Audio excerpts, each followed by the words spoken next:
Hello, everyone. Welcome to episode 15, where Amanda James is going to grace us with her presence. Hello there. Hello. So happy to be So, here. yes, and also happy Lornt. It's almost Lornmas. Can you believe it? Not really. It came quick this year, but it's our holy time, and we need to take the time to, you know, to to observe it. Absolutely. Speaking of like the holy time, the magical times of the year that we often think of as like the holidays, or if you're a parent, maybe it's when the kids go back to school, or if you're in school, it's when you leave school for the year. There's certain times of the year that everybody looks forward to, maybe your birthday. But one person who doesn't look forward to his birthday is Mr. Lauren Armstrong. And so for him, everything started on September 20th, 2007, when he saw that precious baby, that Kayla Princess 94, and that was he in the Tennessee chat room? No, he was in the Kentucky chat room, right? Yeah, Yeah, I exactly. think so. Yeah, that's what I was thinking too. So he's trolling in there. He's looking for the ladies, and he stumbles upon Kayla Princess and also a couple of the other girls who happen to be decoys for perverted justice. But I was thinking how funny it is. Number one, that there's a group of us that always think about this time of year and reflect on what this one pervert in Maine was doing at that time. And of course, there's a reading of the chat log every single year, where by day it's just read out, and so we can all laugh at it and remember really the silly things that he said. And of course, it is silly when we think about it like this, because he's not talking to a real girl. Even if he was busted by Kayla's parents, if she happened to be real and then they took him down, somehow they had their own little sting. Reading the chat logs still wouldn't be funny to me, because it would be to a real person. So there's a real little girl who had to hear all that. But it's funny here because you have a grown woman who's sitting there who has to deal with it.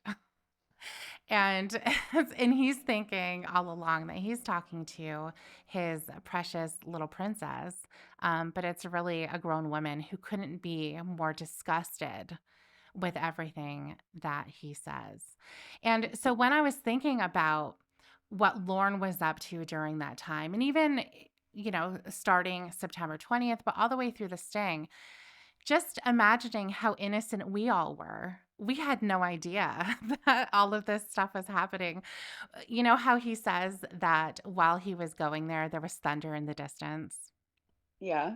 Well, there was thunder in the distance for all of us, and we had no idea. We're just walking around dumb and stupid as to what was happening.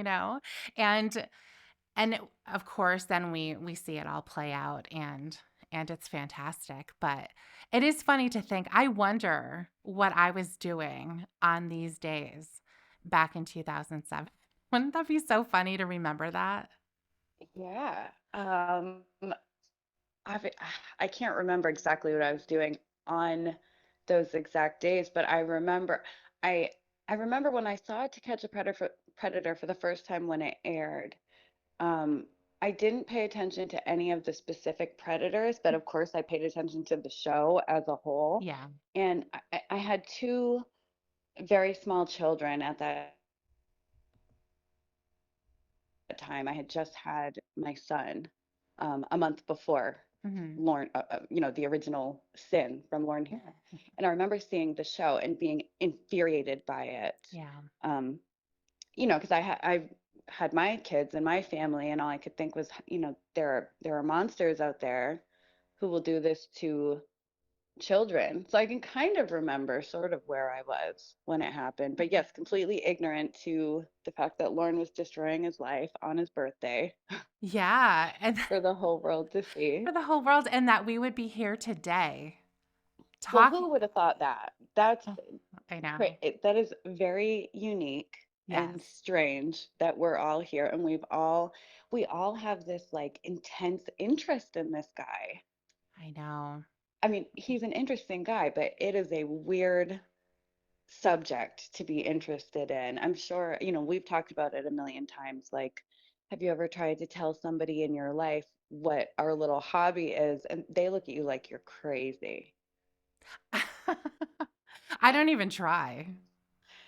No, I don't. I know, but I'll be at work and I'll answer, my boss will ask me a question and I'll say, yes. And they think there's something wrong with you. They're like, "Why do you They're say like, well, they think I'm just like being silly or weird. So they'll like say it back and it's like, oh, whoops. I that?" didn't mean to say that here. I do catch myself doing stuff like that Yeah. with work. As a matter of fact, most recently, I remember I was on a Teams call, and when I Mhm. joined, I said, "Yellow." Or hi. I know, I know. That one would definitely raise the cringe. That one is so Yes, cringy. yeah, that's the point because Lauren said it and it was cringy. Mhm. But they don't understand. They think you're just being weird, and you can't explain. You can't No. be like, "Oh, I'm just making fun of somebody." Like, I guess I if you catch yourself, you can lie and be like, "Oh, it's from a show." It's like, or it's a quote from a movie. But God forbid they ask you which one. I know. Like, well, it's it's kind of obscure. I I'm know. not gonna go there. I know. Let's change the subject. Yeah. Yeah. So if you guys remember what you were doing, maybe some of you were in jail. That's fine. Maybe. Maybe, yeah, but maybe there's something that you remember about that time. That would just be it would be so interesting to reflect on that and see what you were doing while Lorne was up to this, while he was destroying his life. Mhm. You were just out there having an ordinary day. Destroying his life and doing it on camera for all of us to see for eternity. Mhm. It is captured on camera to be enjoyed over and over I again. It couldn't get more perfect. know. It really couldn't. So, before we get started looking at his assignments, I thought we would just take a quick look at what was happening today, October 5th, 2007, in the chat log. And each day has its own special essence to it, some kind of a theme that you can boil it all down to and say, what was going on here? And today, interestingly enough, Kayla starts chatting at around 5:30, and Lorne doesn't answer until 11:30. Oh, I wonder what he was doing. No, exactly. And what I loved about this section of where Kayla is leaving messages, because she's leaving messages pretty often.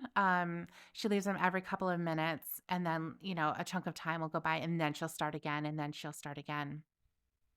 So, what I thought was interesting was that it's a way for the decoy to really play into Lorne's desperation and making it so that it appears that Kayla is just as desperate for him as he is for her. So I thought it was really great. She just throws in a bunch of sad faces and guess you're not going to be here tonight like you promised. Guess you don't like me anymore. That type of shit. It's almost as if she knows Lorne.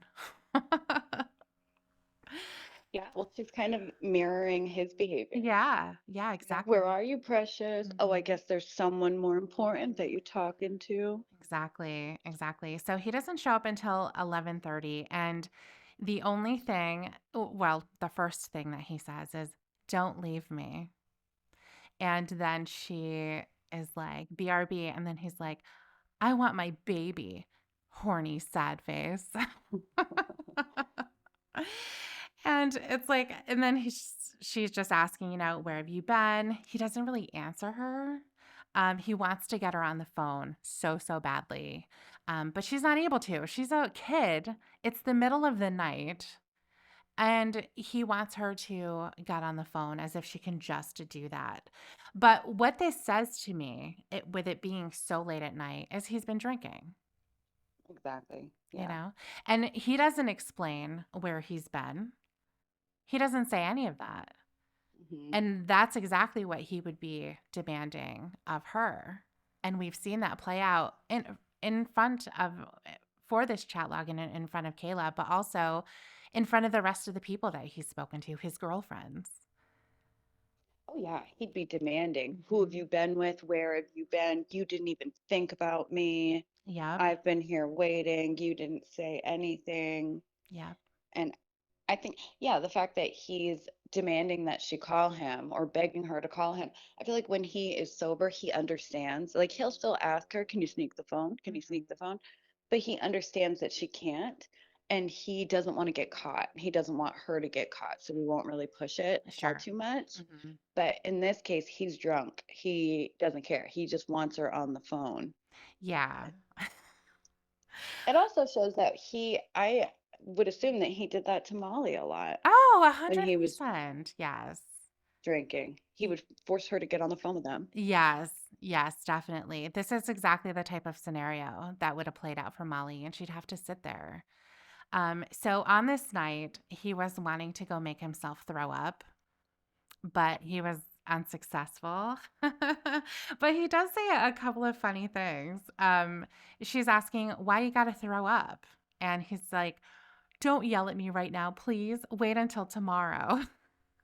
It's like, she's not yelling at you. She's asking you a question. But of course, Lorne being drunk, he's being baby boy, but he's also being drunk boy. I think he wants her to yell at him, to be like, "Where have you been? I was so Mm. worried about you. Yeah, good Why are point. you sick? Yeah, What were definitely you good doing?" And point. she's just confused, like, "Huh? You sick? Mhm. Why are you so sick? Right, You got exactly. a tummy ache?" Yeah, it's like when he said to Ramona, um, Tony and Wendy chewed me out. And Hmm. she didn't immediately like say, well, why? What is that? She just glazed past it. And then he brings it up again. And Yeah. she's just still like, okay, whatever. And then he's like, I drove drunk. Yeah, I know. It's like She's he so desperately wanted to tell her. and not only did he say, "I drove drunk," he said, and that was after I already had an 18 pack. Like he Uh-huh. had to add in the details to I make know. her, yeah, he wanted her to yell at him. Like, "Lauren, that is so dangerous. You could hurt yourself. You could go back to jail. And where would Mhm. I be? What would I do if you went back to jail or you died? I'd be so sad." That's what he wants. Right. He sees anger as like a show of love. Hmm.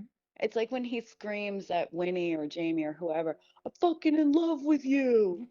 Will you marry me? Yeah, it's so weird. When you love someone, you yell at them All the because, time.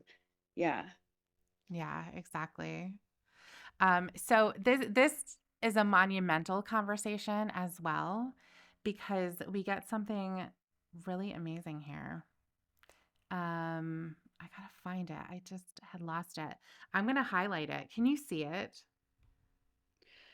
Um, See what I highlighted right there? oh yes, Do I you got want to it. do you want to read it in your most ridiculous Lorne voice because it's the best. Okay. Okay. Kayla tells him, "You look awful. What's wrong?" And I guess that makes Lauren self-conscious. So he says, "I'm gonna point the cam at my penis because I look like shit. Okay?" And Kayla laughs at him. Yeah, it says no. "No, thank you." Yeah, actually, you don't have to do that. Um, it would also be funny if when she said when they go through that and he says that and she's like, no, no, no. I mean, just in general, you look awful. And he's like, what? Um, Aw. yeah. And it's so funny. He's such a baby. Oh my God. Drunk I Lauren know. is a baby. Here he's demanding.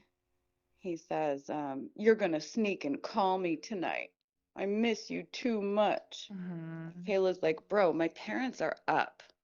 I am a prepubescent child. I'm supposed to be tucked in my bed right now. What do you mean? I I can't know. get the phone and call you. I know. And he just wants his baby girl to make him feel better. I guess that's going to make everything better to hear that little baby. Oh, do you think he was crying? Because he says, I'm so sad right now, and it's not even funny at all. I said, I why? I love when he says it's not even funny to as if to Y- emphasize something. Yeah, obviously it's not funny. How would it be? I mean, I understand what he's trying to say, but it just Yeah. sounds so stupid I and know. redundant. I'm Yeah. so sad, it's not even funny. Obviously, if you're sad, Right. you're probably not going to think it's funny, you moron. Right. Right. Exactly. Yeah, so Lorne is a sad boy on this evening, and he's a drunk boy, which also means that he drove drunk that night.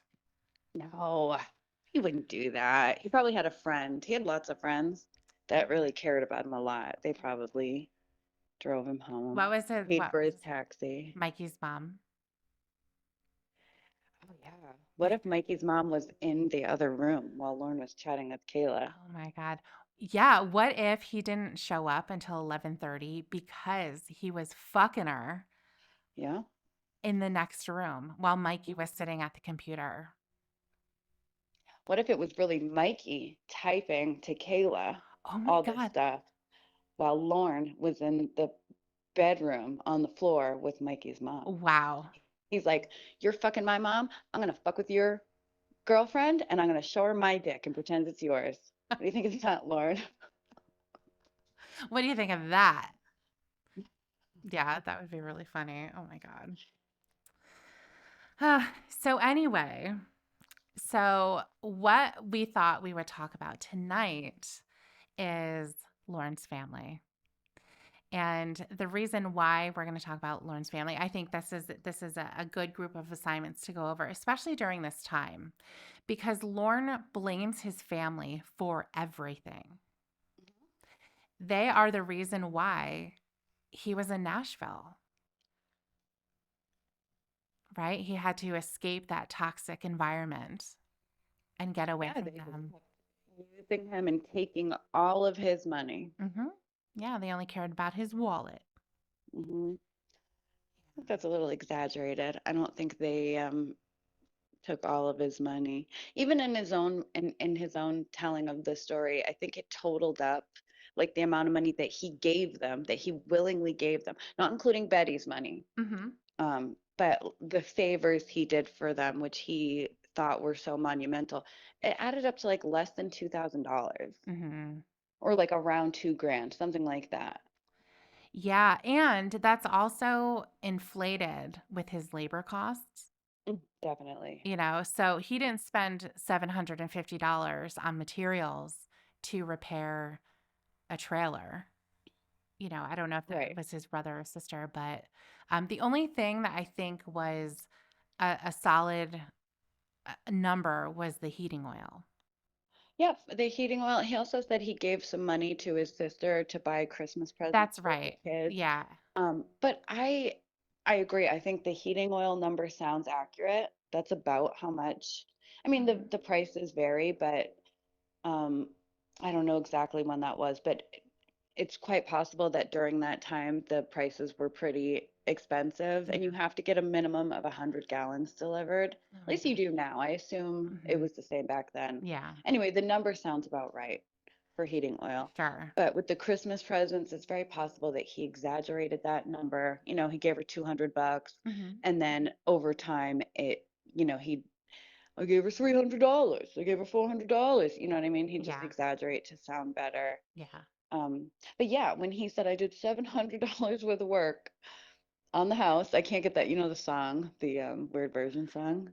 I did $700 worth of work Yeah. on the house. I can't say that without thinking of that song. I know. I Um, do love those songs. yeah, but that's with him, saying, "Oh, it came out to $700 because I would charge, $80 an hour if I were working on Yes. another job." Yep, That's how he exactly. got to that That's how number. he got to that number. That's how he gets all of the the numbers when he's Mhm. projecting. Like when he says that he put $60,000 worth of work into a house. It's like, Mhm. well, how is that possible? Number one, it looks like shit. And then number two, y- you're just talking about the work that you did. If you're living in that home, you don't talk about that costing something. You live there.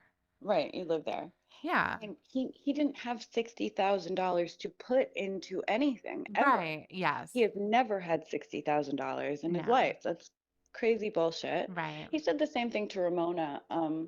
They were having a conversation once, and he's like, Uncle Clay did something bad. And she's like, well, he's probably thinks you're using him because you haven't paid rent in several months. And he started talking about all the work he's done around the property, like basically without you. I mean, I can't just like, I don't know, fix something in my house and then tell my landlord, oh, I improved this, so now I don't have to pay rent. Mhm. You have to agree to that beforehand, Yes.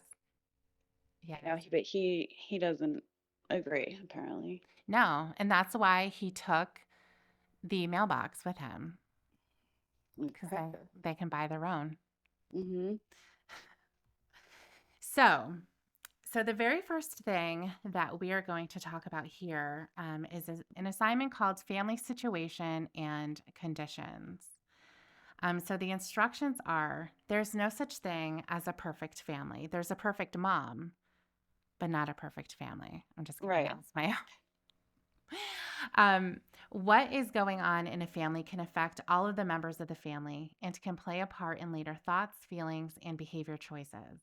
In this assignment, you'll look at some of the things that were going on in your family as a child and around you the time you committed your offense. So it gives a list of possible choices.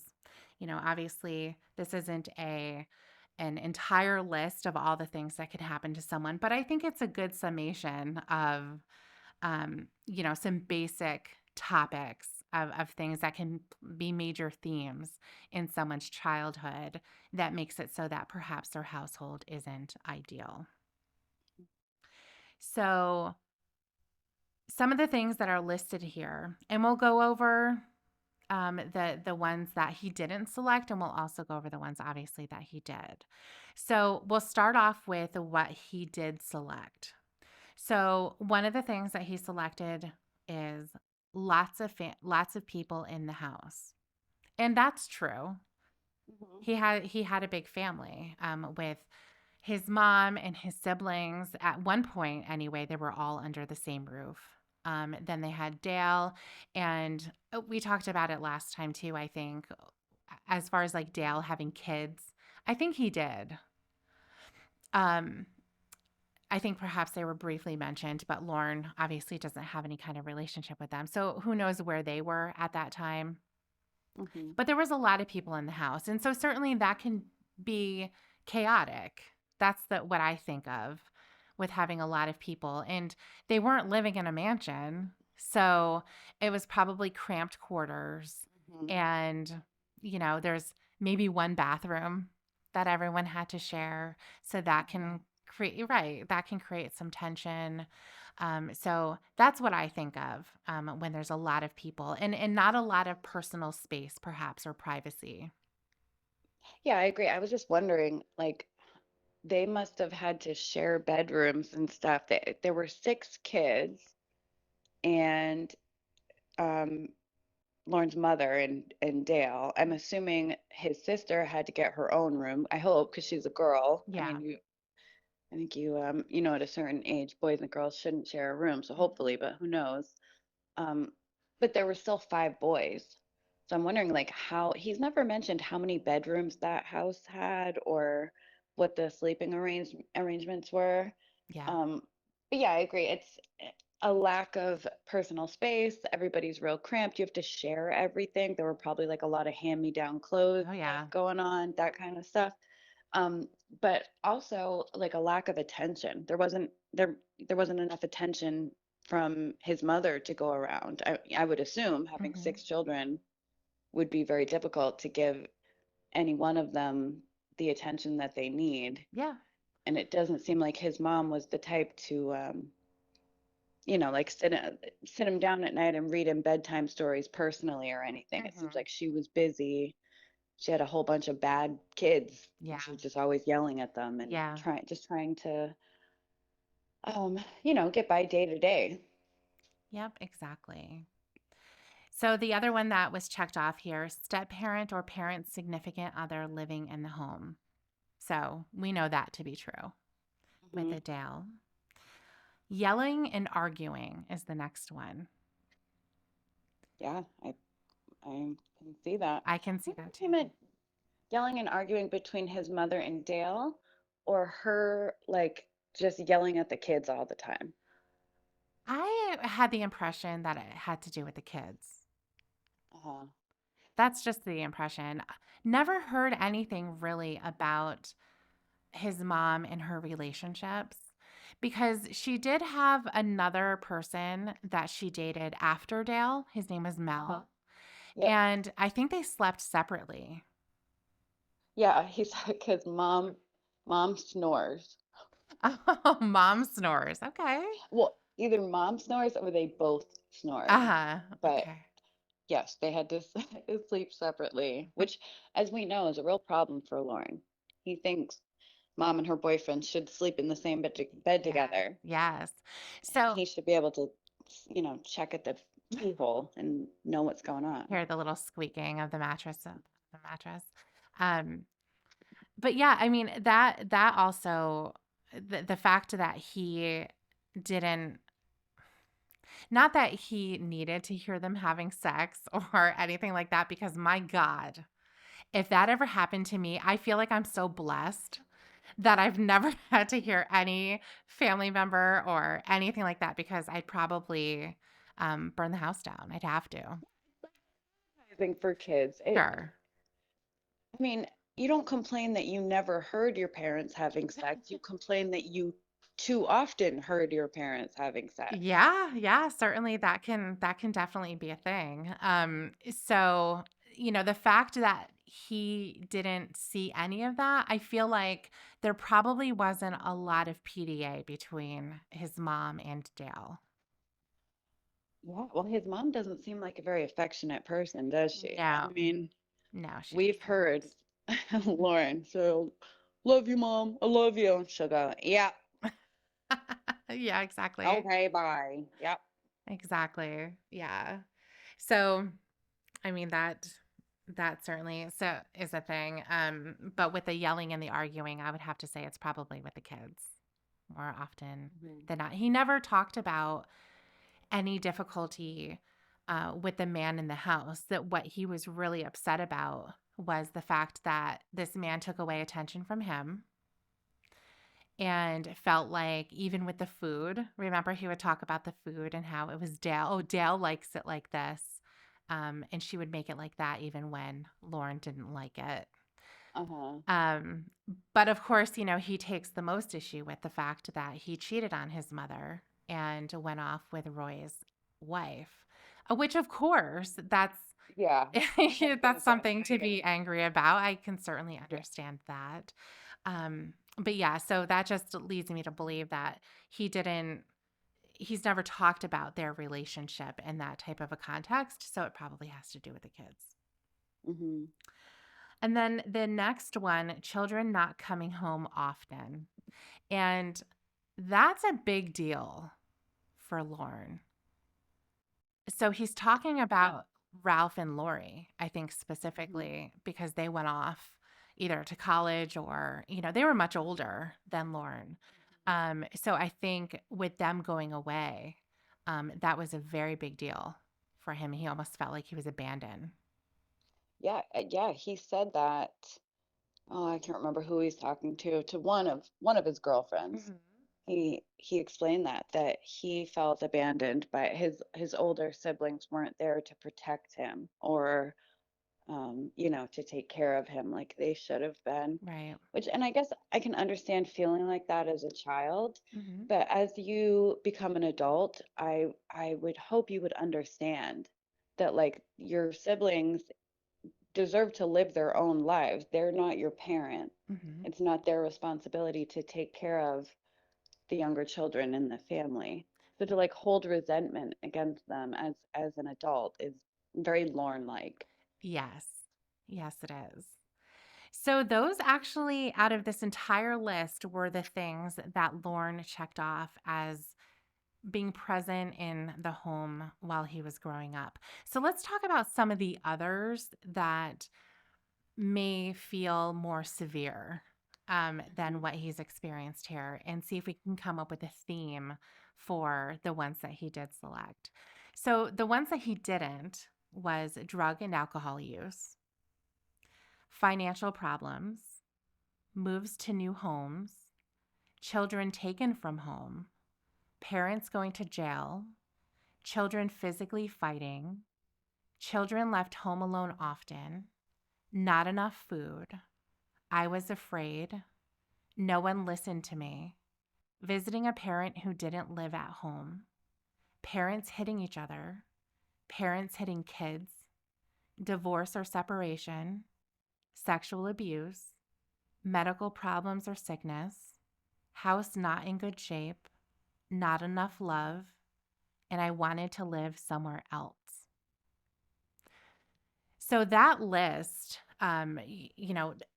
looking at some of the things that we've heard recently about families and crimes against children, and some of the horrific conditions that they've had to live in, like the Ruby Frankie, um, where her kids were living in a home that was very abusive. So she's going to be going to trial at some point, most likely. And then of course, just by paying attention to Court TV and Law and Crime Network, there's stories on there of kids disappearing, and it turns out their parents killed them. There's another boy whose father is on trial right now because he built a room in the basement where he kept him in total darkness. So there's some really horrific things that can happen during childhood, and then there's other things that are still traumatic but more common. Like we have the drug and alcohol use, the financial problems, divorce. Um, and other things all the way down the line. So there's a lot of really severe things where if someone's going to tell you their life story from when they were a child, when they're the most vulnerable, and that truly is a time when you're the most vulnerable because you don't pick your family, you don't have any control of where you live, what's happening to you, who you're around. Mhm. It's during that time when you're the most impressionable, but you're also the most vulnerable. So these types of things happening within the home, feeling afraid, not having enough food, having the parents, beating the kids, or, the kids beating each other. There's a lot of really, really sad childhoods, when you take a look at it. And the things that Lorne picked out here, and that's not to say that he doesn't feel that those things are important. And certainly they are common themes of the things that he even talks about as an adult, with you know um, kids not coming home, with feeling abandoned by his brothers and his sister. There's lots of people in the house and all that, but these seem like they all have to do with Lorne not feeling important, Mhm. not being a priority, I think. Um, and the last one here that we didn't cover was pretending things were all right. That's another one that he selected. Well, that is very interesting because judging by the list that he checked off, I mean, not to say that those things aren't problems like the yelling and arguing, Mhm. lots of people in the house, but he didn't check off things like drug and alcohol abuse, financial problems, sexual abuse. So what was he pretending was all right? Judging just by what he's checked off there. Mhm. Like what is there to pretend? I mean, those are common. You have a large, those are common issues. You know, you have a large family. Um, People don't communicate properly, so there's yelling and arguing instead of talking. Mhm. But like you said, there are far more severe things on the list. So I'm curious what that means. What he's pretending what? It's all right that his siblings went off to school or to get jobs or to live their lives or whatever, or Yeah. like, I don't know. That yeah, yeah, that no, that's a great question. What was he pretending about? Because it's not as if um y- there was a dark secret or something, or he was being beaten, so he had to be afraid of people finding out. hmm Any number of those types of things. What did Lorne want to cry every day, but he had to put on a happy face? right. Like oftentimes when children are being sexually abused or when their parents are using drugs, Mm-hmm. they'll go to school and pretend everything's okay. I think Sure. that is kind of what that is referring to. Mm-hmm. And oftentimes kids will adapt to the most horrible conditions Yeah. and they because it's just their life, it's just their everyday life, and it's like they don't really know better. Mm-hmm. They don't really know how bad it really is because they've never experienced anything different. So they're not crying themselves to sleep every night. They're Mm-hmm. not like acting out in school or falling into some deep depression. They're just kind of like acting like normal kids, but things at home are terrible Yeah. for them. Yeah. And a lot of times they'll keep that secret like at all costs, Mm-hmm. to protect their family. Yeah. So sad. So let's take a look at the next question here. That's going to go along the same idea. It says, list any other conditions in your family as you were growing up that stand out to you and you remember, good or bad. So Lauren says, did not see oldest brother and my sister enough. Biological father did not care to have anything to do with any of us. Yeah, I think those are true. His father didn't care, but that's another thing that he could have checked off the list up there, visiting a parent who doesn't live at home. He told the story of going to see his dad, and that stuck with him. When he went to see and his dad told him to let Bunky have the toy, he didn't defend Mhm. him. He didn't show him that he cared about him more than his girlfriend or wife's son. Barbara. Right, fucking Barbara. So that meant a lot to Lauren, obviously. Yeah. Like that really stuck with him. And he Hmm. tells the story of how he went over to his dad's house, but he only went because his sister was going. Hmm. And he mungled onto a leg. Um, Could you imagine this? an Okay, 11. so yeah, an 11-year-old, and his sister is just standing there, and what is Lorne on the ground holding onto her leg, like hiding behind her? That's what I imagine. Like, have you ever seen, like, mom's trying to go to work and the little 2-year-old doesn't want to let her go. So Yeah, because it's a 2-year-old, they only come up, knee high. yeah, So they wrap their arms around her leg and, just trying to walk off with the kid on the leg, like trying to shake him off, like, I gotta go, buddy, get off me. That's what I picture. I do But too. Lorne is like a huge, Almost a teenager.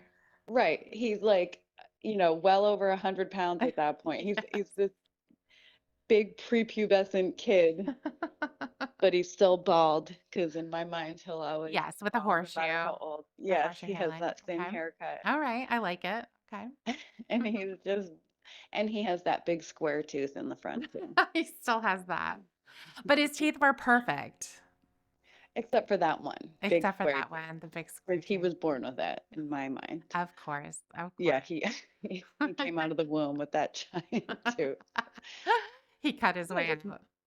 munkled onto her leg. That's so weird. Lauren, you were 11. I wonder if that's I mean, Lorne isn't great at analogies or speaking figuratively. I wonder if he means that he literally was on the ground holding onto her leg, or do you think that he was standing close to her and wouldn't let her leave his side? Well, he specified it was her leg. He He did. he didn't just say, I mungled onto my sister. Like that might make True. sense, but That's true. and I think he was talking to Ramona, right? Because Yes. he's like, "What did you do to her leg?" Yes. And he repeated, "I'm munkled onto a But leg." what if that is just a phrase? What if it's just a thing? I mean, because you know how Lauren brings out these 1920s phrases that have been dead for century, almost a century. Yeah, I guess it could just be an expression, but you'd think when Ramona asked for clarification, he would have been like, "Oh, I grabbed onto her." It's just Right. it munkled is an expression that us trailer people up here in All Cornville use, but I right. just grabbed her. Okay. I mean, it Well, was something to leg. He he he did did. something to He her did. leg. What were you doing to her leg, Lauren? That's a good Oh, question. munkling. All right. Well, we're going to die on that hill over here then. We He believe wrapped that his he body wrapped around her his leg. body. Yes. Yep. His arms and his legs were wrapped around. She couldn't move until he got off of her. I know. Well, then she's like trying to shake. She's like, "What the fuck, Lauren? I know. Get off and go home. Why are you even here?" Exactly. Exactly. Stop crying too. This is weird. Oh, I just came over to see if I could get 20 bucks off dad. Get the fuck off me. Right, exactly. Oh my goodness. Um, so the next one, what were some of your thoughts and feelings you had about your family when you were younger? And he said, I loved and would do anything for them. I thought I had the greatest family in the world. Hmm. I mean, except when his mother was making Dale's dinner before she was making Lauren's, or God forbid, putting onions in a meal because Dale liked it and Lauren Mhm. didn't. Yeah. I mean, he's very contradictory Yes. about his mom and his family. It's Mhm. like, he does that whole weird, like, "I fucking die for my mom. I love my mom. She's a fucking saint. She's the best mom in the world." But then he'll kind of like throw in these little jabs at her. Um, like for example, I mean, the big elephant in the room here while we're talking about this is that he did not check off sexual abuse, Mhm. and he has come out and said that he was sexually abused. And the question is, if he thought he had the best family in the world and his relationship with his mother was so great, then why couldn't he trust her, or why didn't he feel safe to tell her what was going on with his brothers, if that is true? I mean, we don't know, but Sure.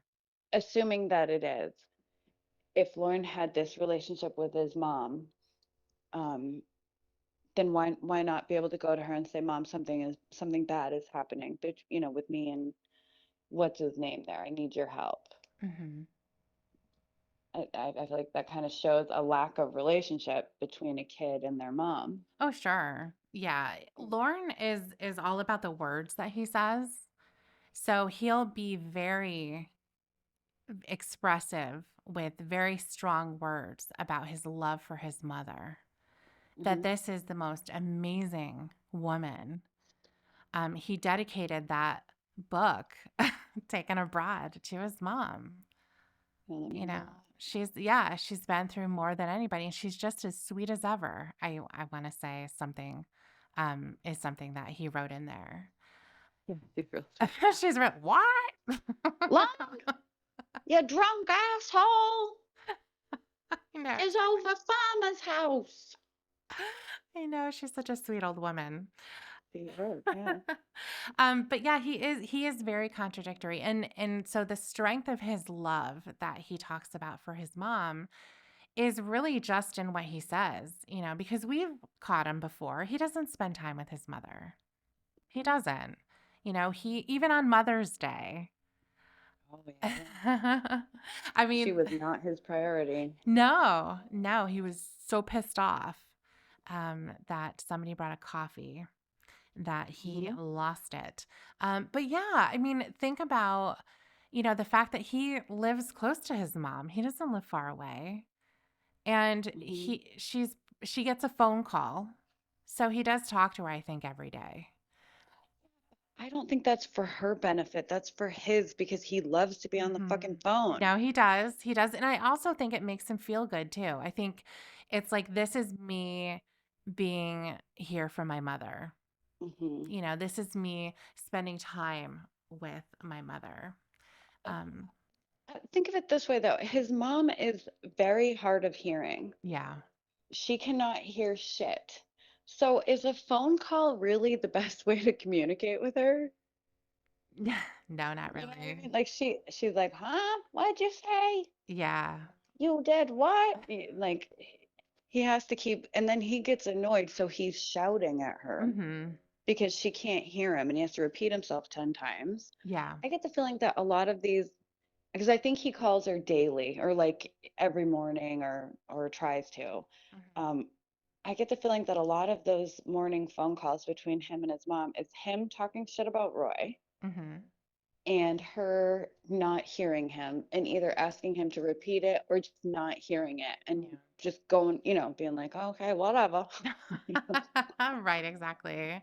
And as soon as she starts talking shit to him, he just gets off the phone anyway, Mhm. you know. But yeah, it's so contradictory. I mean, if he truly felt in his heart that he loved his mom so much and this is the most important person in his life, he would be spending time with her. Yeah, he wouldn't have ditched her on Mother's Day Mhm. to rage about a woman that he has never met, Yeah. never even seen a picture of, as Mhm. far as I know, back into the storyline. Someone who is not an important person in his life, Yeah. or shouldn't be. To a normal person, Mhm. that character would not be so important in your life. And like the one day you're supposed to dedicate to your mom, and he couldn't do that. Another thing is he takes her money He does. shamelessly. I know. I know. And I think that he's okay with that because he feels that that's what a mother does. Definitely, yeah. And he said that, like it's, oh, my mom, she's a mom. She'll never stop being a mom. It's her job to be a mom forever and to be, a counselor, a therapist forever, to be a Mhm. bank forever, Yeah, no too, doubt. according to Lauren.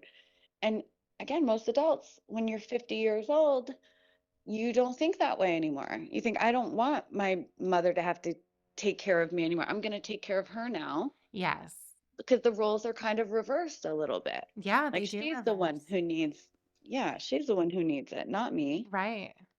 Yeah, absolutely. So it's very strange. And the way that he talks about this too is, saying, I loved them and would do anything.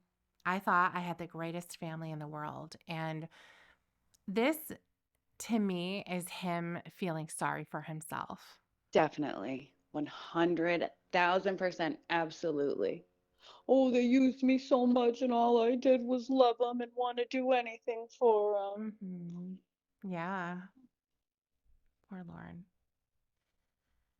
So then we have the last question here. What connection, if any, exists between the conditions in your family and the sexual offenses you committed? Do you want to read this one? Oh my God, I'm so mad. I didn't catch this when I was reading it before. Mhm. This motherfucker. Who signed off on this shit? Okay. So Lauren said this is the connection between the way, shit was between his family and how he treated his victim or the crime he committed. He said, would do anything for family and would do anything for the victim. So again, I've said this so many times. You know what Lauren's biggest crime is?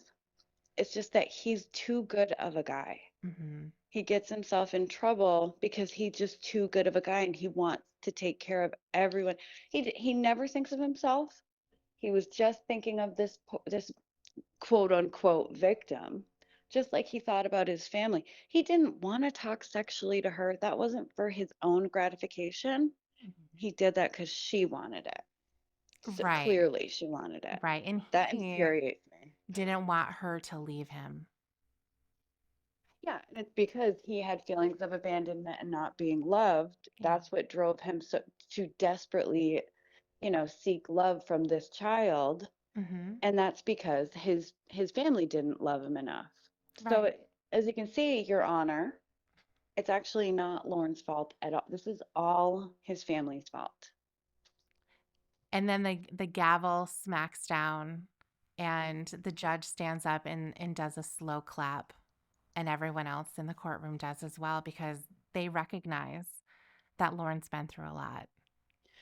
Yeah. And now, Mr. Armstrong, you can say the word no. And then they issue the death penalty to Lauren's family members. You meant to Lauren. They're like, well, okay, Lauren, that's great and everything, but we still have to kill you. We're going to have to put you down.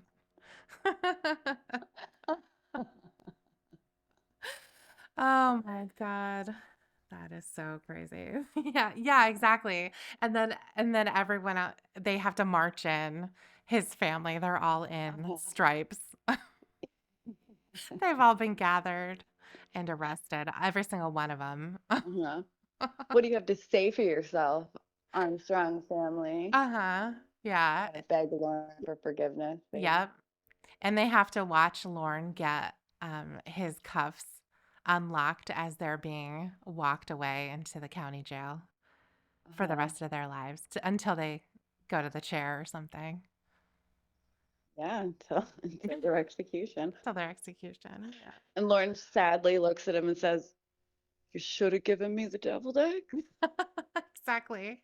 Exactly. I idolized you, but I don't anymore. I know how to say the word no now. Oh God. So those were some conditions of of things that were going on in Lauren's family, that we talked about before. But then, when it gets to this part where they're talking about, well, what's the connection between your offense? And that is such a major question Huh? because when I think of sexual offenses, and let me know if you agree, there's no connection to anything that I can see. No, I think so. I know we know. I can't. My brain just totally laughed there. We know that people who are abused when they're children um, can often grow up to be sexual abusers of children. Hmm. I mean, not always, obviously, but that is not an uncommon thing. And I don't know what the connection is there. You would think it would be the other way around. Um, but it's like kids who grow up with, an alcoholic or a drug addicted parent. You think the brain would tell you, like, I'm not going to do that. I lived through this hell. I'm not going to do that as an adult myself. But oftentimes they do the exact opposite and they kind of follow in those footsteps and do the same thing themselves. I don't know why, especially with sexual abuse. I have no idea why that connection exists, Hmm. but I almost feel like that was kind of the point of the question Yeah. more.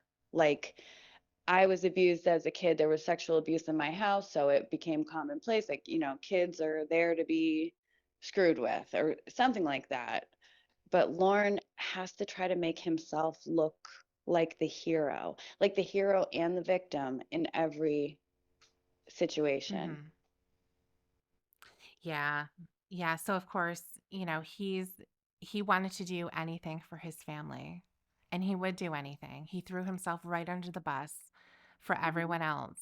That's the reason why he got arrested. That's why he's in this class is because he cares too much. Yep.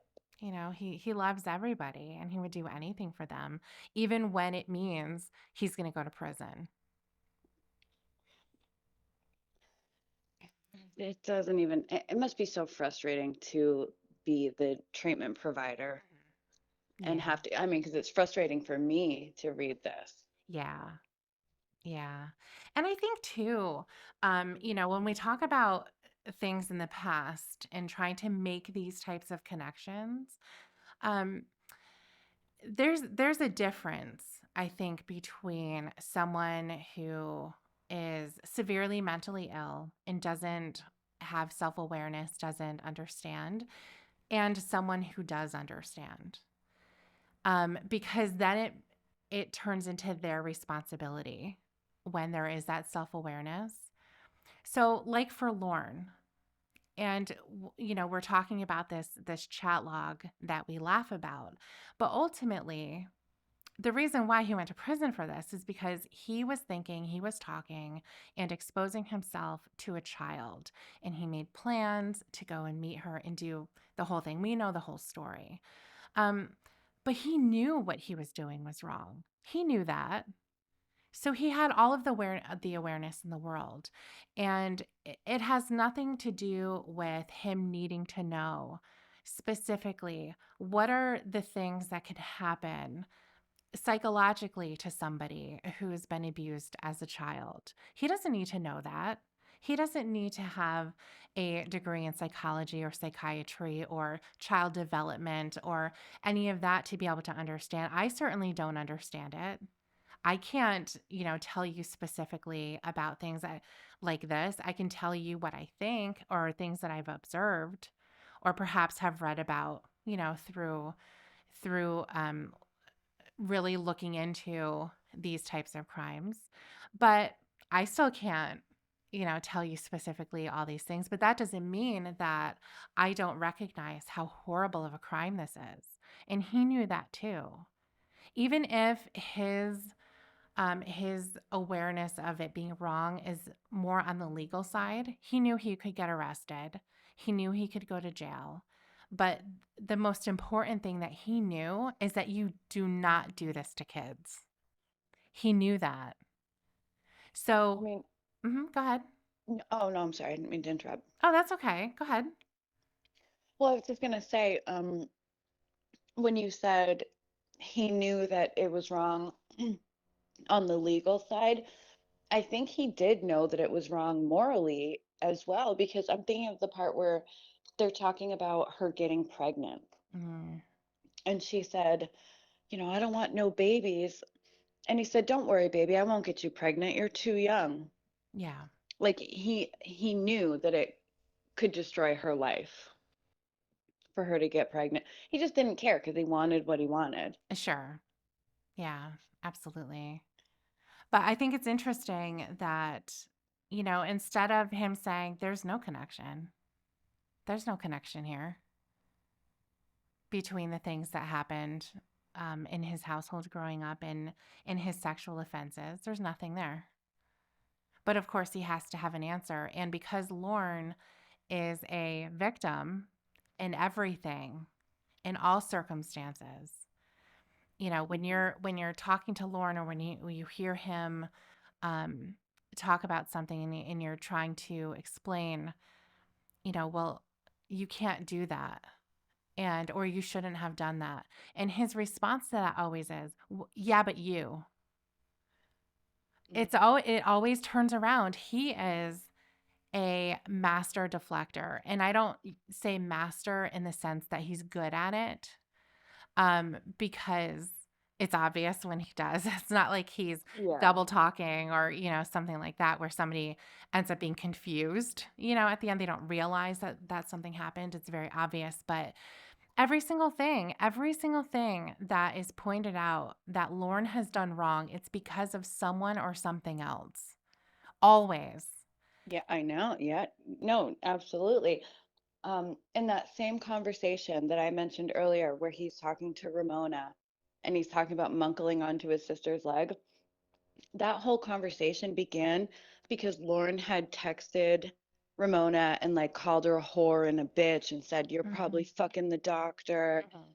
And she got angry and was like, "Why are you talking to me like that?" And um, why you say you don't abuse women, Lauren, you're being abusive to me. He immediately started blaming his whole family. Yeah. Well, my dad treated my mom that way. Mhm. Okay, what the fuck does that have to do with you treating me that way? Mhm. Oh, and she's like, there was that one part where um he said he learned the foul talk, calling women bitches and assholes from his older brothers. Yes. So it's even their fault that he called Ramona a bitch. Yes. Yes. Lorne is a sponge of his environment. He has no control over what he takes in. It's everyone else's responsibility. And Mhm. he's just a reflection of what pieces of shit his family is.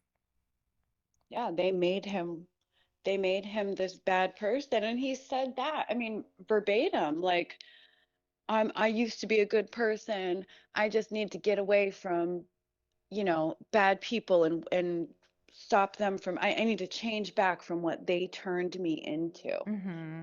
I don't think I've ever known anyone to deflect responsibility as much as Lauren. I agree. I agree. It's so frustrating because you can't argue with that. He's so determined to protect himself and from any type of um, criticism. Hmm. And all of the things that are brought forward to him and pointed out to him are valid. Like even between his mom and him, when he was drinking and driving, and he had to call his mother and tell her about that. And she's just like, "Well, I mean, if you go to prison, then, you're going to lose the land, and I'm going to give it to Roy, and all that kind of stuff." But he immediately starts like, "Well, no, Roy's not getting it, or he's going to pay for it." And Hmm. all of this, it's like, Lauren, you drove drunk.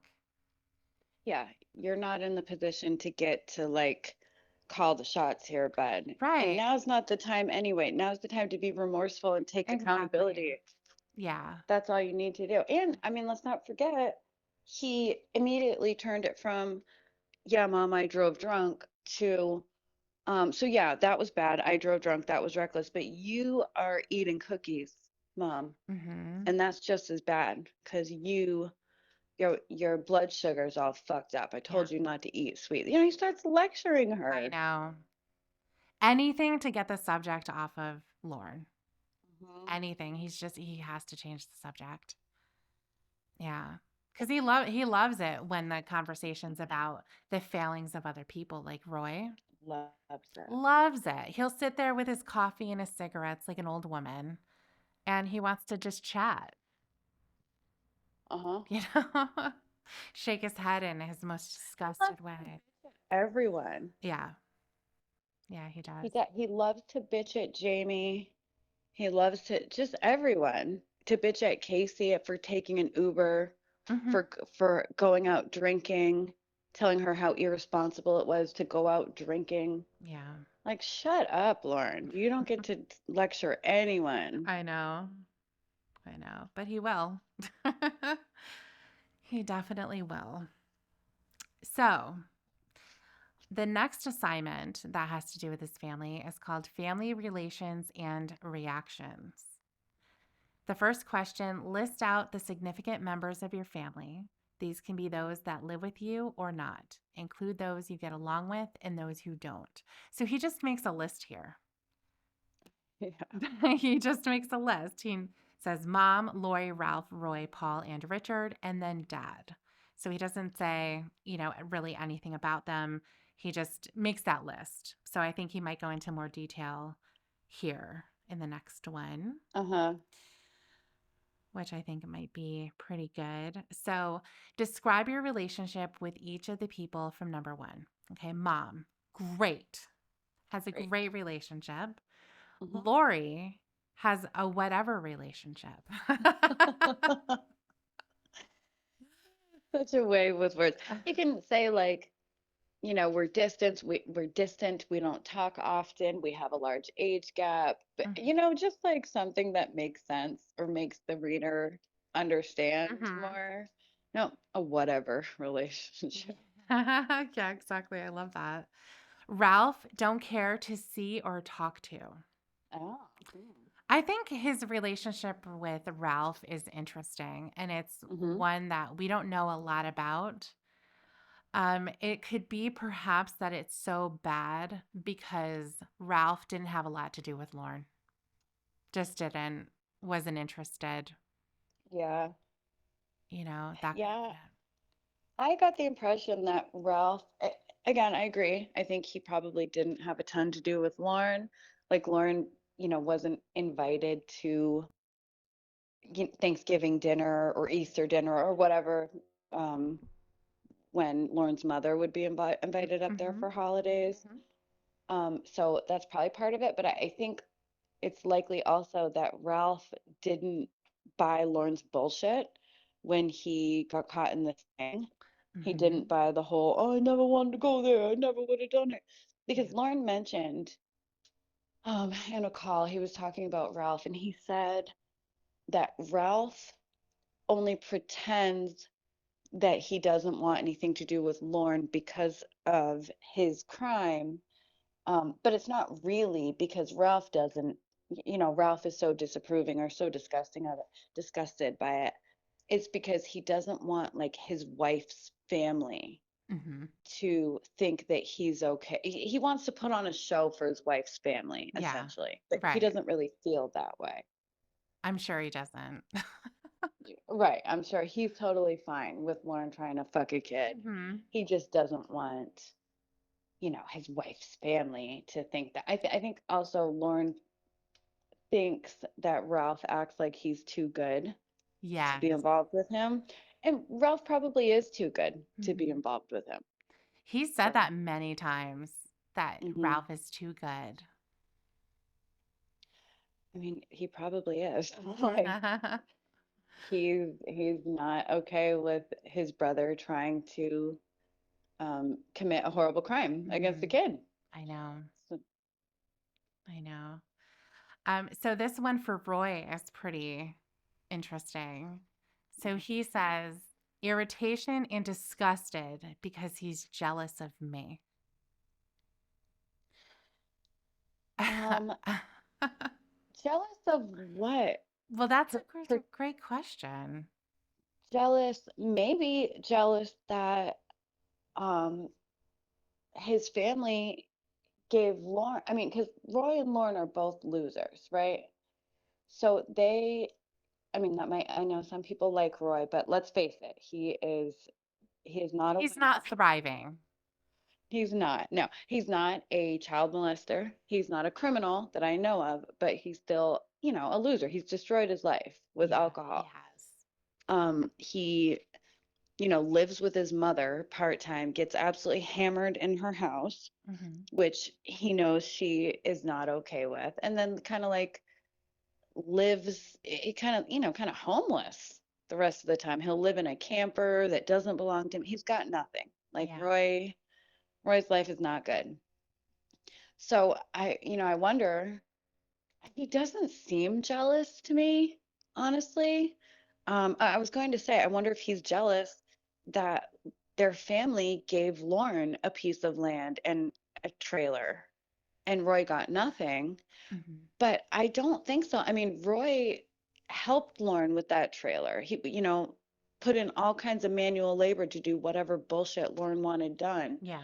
to fix up the trailer. Would somebody who's jealous of that want to do that for free, especially? I don't think so. Right. Yeah, I never got the impression that Roy was jealous. I mean, at this time when he's filling this out, we don't know exactly, but it's going to be back, maybe around 2014, 15 or 16, like somewhere in there.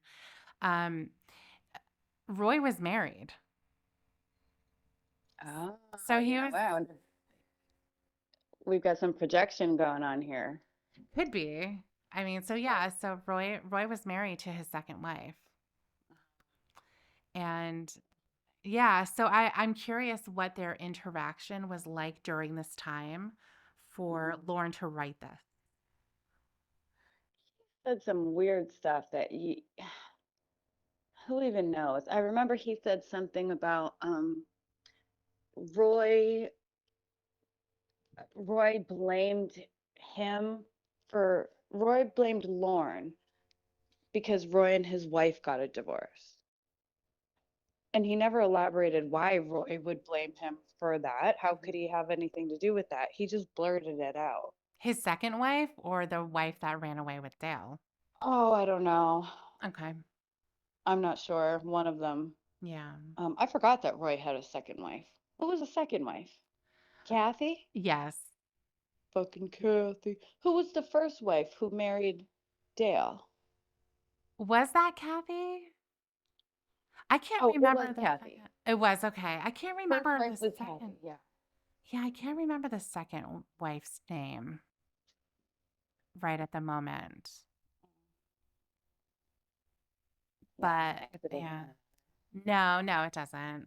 Um, but yeah, I mean, I don't know what could make him say that he's jealous. Jealous of what? I mean, he's got a full head of hair. Hmm. He's taller. He's taller. Yeah. I mean, he has more of a personality. Hmm. He has one hell of an alcohol problem, of course. But I'm so curious what Lauren thinks he's jealous of. Interesting. Yeah, I can't think of anything. Jealous of Lauren's thriving relationships, of Lauren's, well, Lauren wasn't even being catfished. Oh, you know what? He was. He was.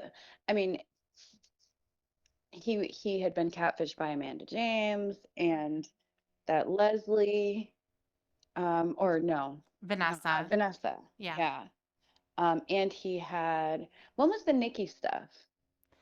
Nikki was after he got out of prison. So it could have been around this time. Hmm. Okay. Well, Maybe that's maybe, what. yeah, maybe Roy was jealous of Lauren's new girlfriend, Nikki. Yeah. But you know what's funny though? Now, even though Roy's life is completely in the toilet, I mean, from what we've known, he still gets women. I know, Isn't I that know. crazy? That is crazy. He always has a woman that he is. I mean, remember when Lauren was talking to Winnie, Roy would talk about Julie and how Julie Yes. was coming over. Yes. He worked with Um, her. yeah, and then he obviously there was Sue. Sue traveled from another country Mm-hmm. to go visit Roy, which is remarkable. Um, and then the prostitute who Lauren thought, well, I don't know if Lauren thought she was a prostitute. It was assumed that she was a prostitute. The one who Lauren was going to let live in his metal shed. Yes. She was like hanging out with Roy at the Pinewood Motel. Yes.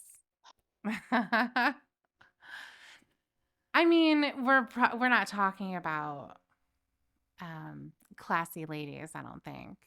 No, You know, certainly but not. I mean, he got some more than Lauren, that's for sure. I Yeah, mean, because Lauren got when you more. when you think about it, the woman who may have been a prostitute was also homeless at the time. She didn't have any place to stay, but she decided, I'm not living here. She bailed. She was looking at the chicken coop. Like that might be a more suitable place to live than that metal shed. Yeah, I mean, it was. I have to He, say that chicken coop is pretty cute. well, I mean, and he was gonna charge like I don't know, I can't remember how much, like $400 a month for her to live in that metal shed, Hmm.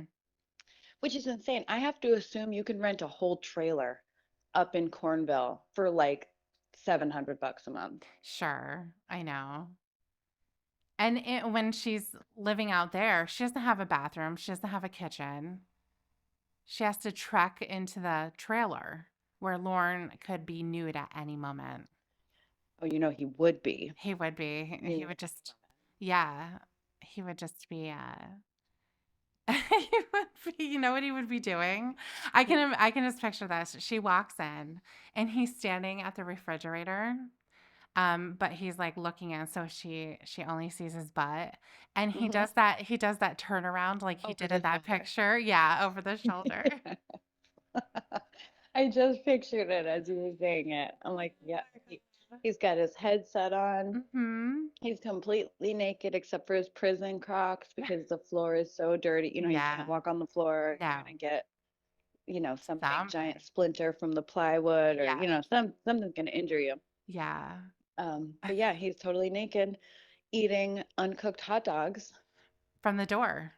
from the door. And Yeah. she walks in and she's like, Man, Lauren, I really have to pee and I can't pee outside anymore. It's Hmm. creating a puddle.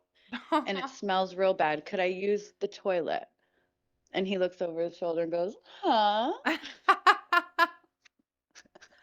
Oh my God. And You what? you know what would be even more weird if he was wearing the shirt, like the same type of a shirt that he was wearing in the picture, and he was just naked from the Well, the waist sweat, down, the it sweatshirt. it looked like a sweater. I think it was probably, yeah, like a sweatshirt, like a Yeah. pullover Yeah. sweatshirt thing. Could you imagine that? That to me would be even more strange, wouldn't it? Yes, than If being totally naked. yeah. Yeah, He with just just the shirt on. oh my God.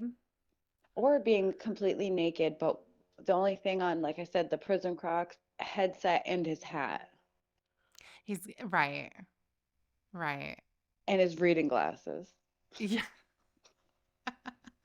You're just making him worse and worse. Oh, well, he looks just like Justin Timberlake, and that's probably what she would think. She'd walk in, she'd be like, Justin Timber. Oh, Lauren, Yeah. shit. I thought you were Justin Timberlake for a minute. You guys have such similar hair. I mean, everything about you is him, basically. The Hmm. physique, the height, the talent, A everything. talent for sure, Yeah. definitely. Sex appeal. Hmm. Yes, the dance moves. Yeah. So now moving on to the rest of his family, Paul also has a whatever relationship. And I think things have changed with that because he did spend that one Christmas with Paul, Roy, and his mother. Mhm. And I believe that was when the ham happened. Remember the I ham know. Yeah. incident where Roy fed all the ham to the dogs and that was left over for Lauren. He was very upset. Was that the Christmas where Lauren spent the whole time on the phone Yes. with one of the girl, either Winnie or Jamie, I can't remember which one, but yeah, he had them on the phone throughout the entirety of Christmas dinner. But he didn't Yes. say a word. Like he didn't want his family to know that he was on the phone with Oh, her. no, exactly. Yeah, it was a secret. I think it was Winnie. Oh my God, I that think is it was Winnie. Yeah, and you know what's weird? So this is the same thing too. He did this during that, and he also did it during the yard sale, so. Hmm. and probably with that other one that you're talking about. But like when nobody's paying attention or whatever, he'll be like, "I love Oh my God, you." You so know, he goes just weird. to whisper that, "Hi, honey." Yeah, and then that he thinks no one's paying attention, but really Paul's like peeking around the corner, like, who the fuck are you whispering to? I know. I know. So Richard says he has a good relationship with. And also dad, it says none, which makes sense. Wasn't his dad dead? No, not at Oh, this not at time. this point. Yeah, he died before he went back to prison. Because I remember when he died, I was thinking this is going to be a really big deal. He's going to milk it for Okay. everything, and he didn't. He didn't, which was kind of shocking. But yeah, he didn't have any relationship at all with his dad. So there's the rundown of Lauren's immediate family there. And it's the next one said, "How did your family react when they learned about your offense?" And so what he has to say is wanted to be there for, but not see, not hear, except from mom and Richard. So he's saying they all wanted to be there for him, but Hmm. none of them actually were, except for Mom and Richard. Yeah, it sounds when he says no see or whatever he's trying to say there. I'm thinking it's because nobody went to go see him. Okay, so right, so just his mother So his and he Richard. right, he spoke to them on Right, the they phone. didn't go see him, yeah, No, yeah. all the way down there. Right, But and even when he went to prison. Mhm. Yeah. I'm interested in the part where he says wanted to be there for. I'm assuming he means wanted to be there for me, Mhm. or he wanted them to be there for him, or they wanted to be there for him. I don't get it. It could be read either way, I think. How did your family react? So he's supposed to be talking about his family. What were they feeling? Okay. And so if we read it like that, it would say they wanted to be there for me, um, but I didn't hear But from no one came to see anybody. me. Yeah. Yeah, I didn't hear from anybody except for mom and Richard. Um, so, I don't know. That's all garbled. I mean, that it doesn't adequate, just like all of these, it doesn't adequately answer the question. Hmm. Like, what did they think? Did they wanted to be there for him? First of all, how does he know that if they didn't come see him or and they didn't speak to him? How does he know that? Right. But also, it's just asking for like a different kind of answer. Like they were ashamed of me. They were embarrassed. They were angry at Hmm. me. Um, but it's again, it's like he's the victim here. They wanted to be there for me, Yes. but they never came to see me. Be there for you. You committed a horrible crime. It's Hmm. not something your family, I don't know. It just it's like he mixed it up in his head. Like he didn't go to prison because he's the bad guy. He went to prison because he's the victim. Yes.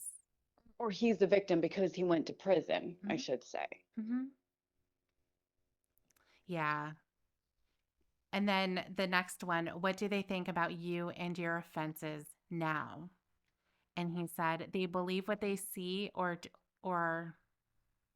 whatever, except for mom, Richard, and Paul. So he's saying basically they believe what NBC put out. Right. They believe that I tried to molest a child Uh-huh. because they saw it. Hmm. um, they saw the proof that that is what I was trying to do. Right. Except for mom, Richard, and Paul.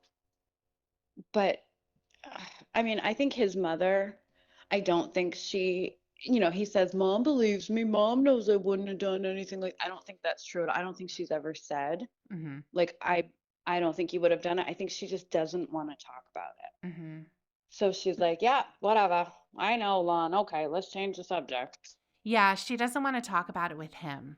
Hmm. You know, um, I'm sure that back then, hopefully, she had a lot of support, like from her brother and her sister, and the other kids, because Hmm. obviously she would have been really upset. Um, but as far as what do they think? It's like, and I agree with you. I don't think his mother believes that he's innocent. I don't think that anybody does. I would find it hard to believe that anybody does. I think that they can see the evidence and see that that's what happened. Nothing was made up. You weren't roped into something that you didn't want to do. It was all there. It was Hmm. created to be that type of a situation where you were creating all of it. You weren't being pulled in. You weren't being enticed. He'll try to say that, but that's not what happened because, it's something that we talk about all the time. Kayla didn't say anything except Right. for what we saw today, kind of playing it up a little bit. Like, Yeah, like, where are you? mhm, Yeah. yeah, making sure that he'll come back. Um, Right. yeah. I wonder, I think with his mom, I doubt she's actually seen any of the evidence. It seems to Hmm. me just through the phone calls that we've heard between her and Lauren, which aren't a ton, it's not a ton to go by, but she seems to want to avoid Hmm. a lot of that shit. Like when he starts talking about, that phone call where he's yelling at her and he's like, Ralph and Lori can't. They live in the future. You know that Yeah. one? Uh-huh. She's very like avoidant of it. She's like, I don't want to talk about that no more. Yeah. And I get the feeling that that's kind of how she was, how she is with any uncomfortable, embarrassing, Hmm. upsetting topic. So when Lauren starts with the I never would have done it, Mom, I doubt she's like, well, I'm going to take a look at this chat log. I'm going to take a look at the evidence set forth by the state for his trial. I think she was probably just like, I don't want to talk about it, Lon. Okay, okay. And just Yeah. wants to move forward. Yeah. Because I mean, I can imagine that would be an incredibly horrible thing for a mother Hmm. to, and no mother would want to look, no mother who cares about her son would want to look too closely Yeah. at something like that. It's much less painful to just avoid it, or even to fool yourself into thinking like, that's not really him. He did something bad, but that doesn't mean he's a bad person. And, he just made a mistake. He's not a pedophile, Hmm. because that's, the one of the worst things you can be. Hmm. Um, he just made a mistake, and I don't want to think about it. Yeah, certainly could be. And when I say that she doesn't want to talk about it with him, it's because he just makes excuses and she doesn't want to hear it Mhm. anymore. You know, that's also evidenced in the letters that he wrote to his mother. He said something like, "I know you don't like to hear this, Yep. but," so I think that she, probably at the very beginning, tried to, um, perhaps talk to him about it. I do agree that she avoided, and I'm not saying that they would have had a deep conversation, but I think that she knew that he did wrong, and that's the end of the story. There is no, going around it or trying to make excuses and really believing that he wouldn't do this because he did do it. You know, um, Right. so I think that she just doesn't want to hear it. She doesn't have all the patience in the world, I'm sure. And certainly to have this whiny 50-year-old in her ear crying and talking about how, her other kids are pieces of shit because all he wanted to do was love them and they took Mhm. advantage of him. But she can see a little bit more. She knows what happened.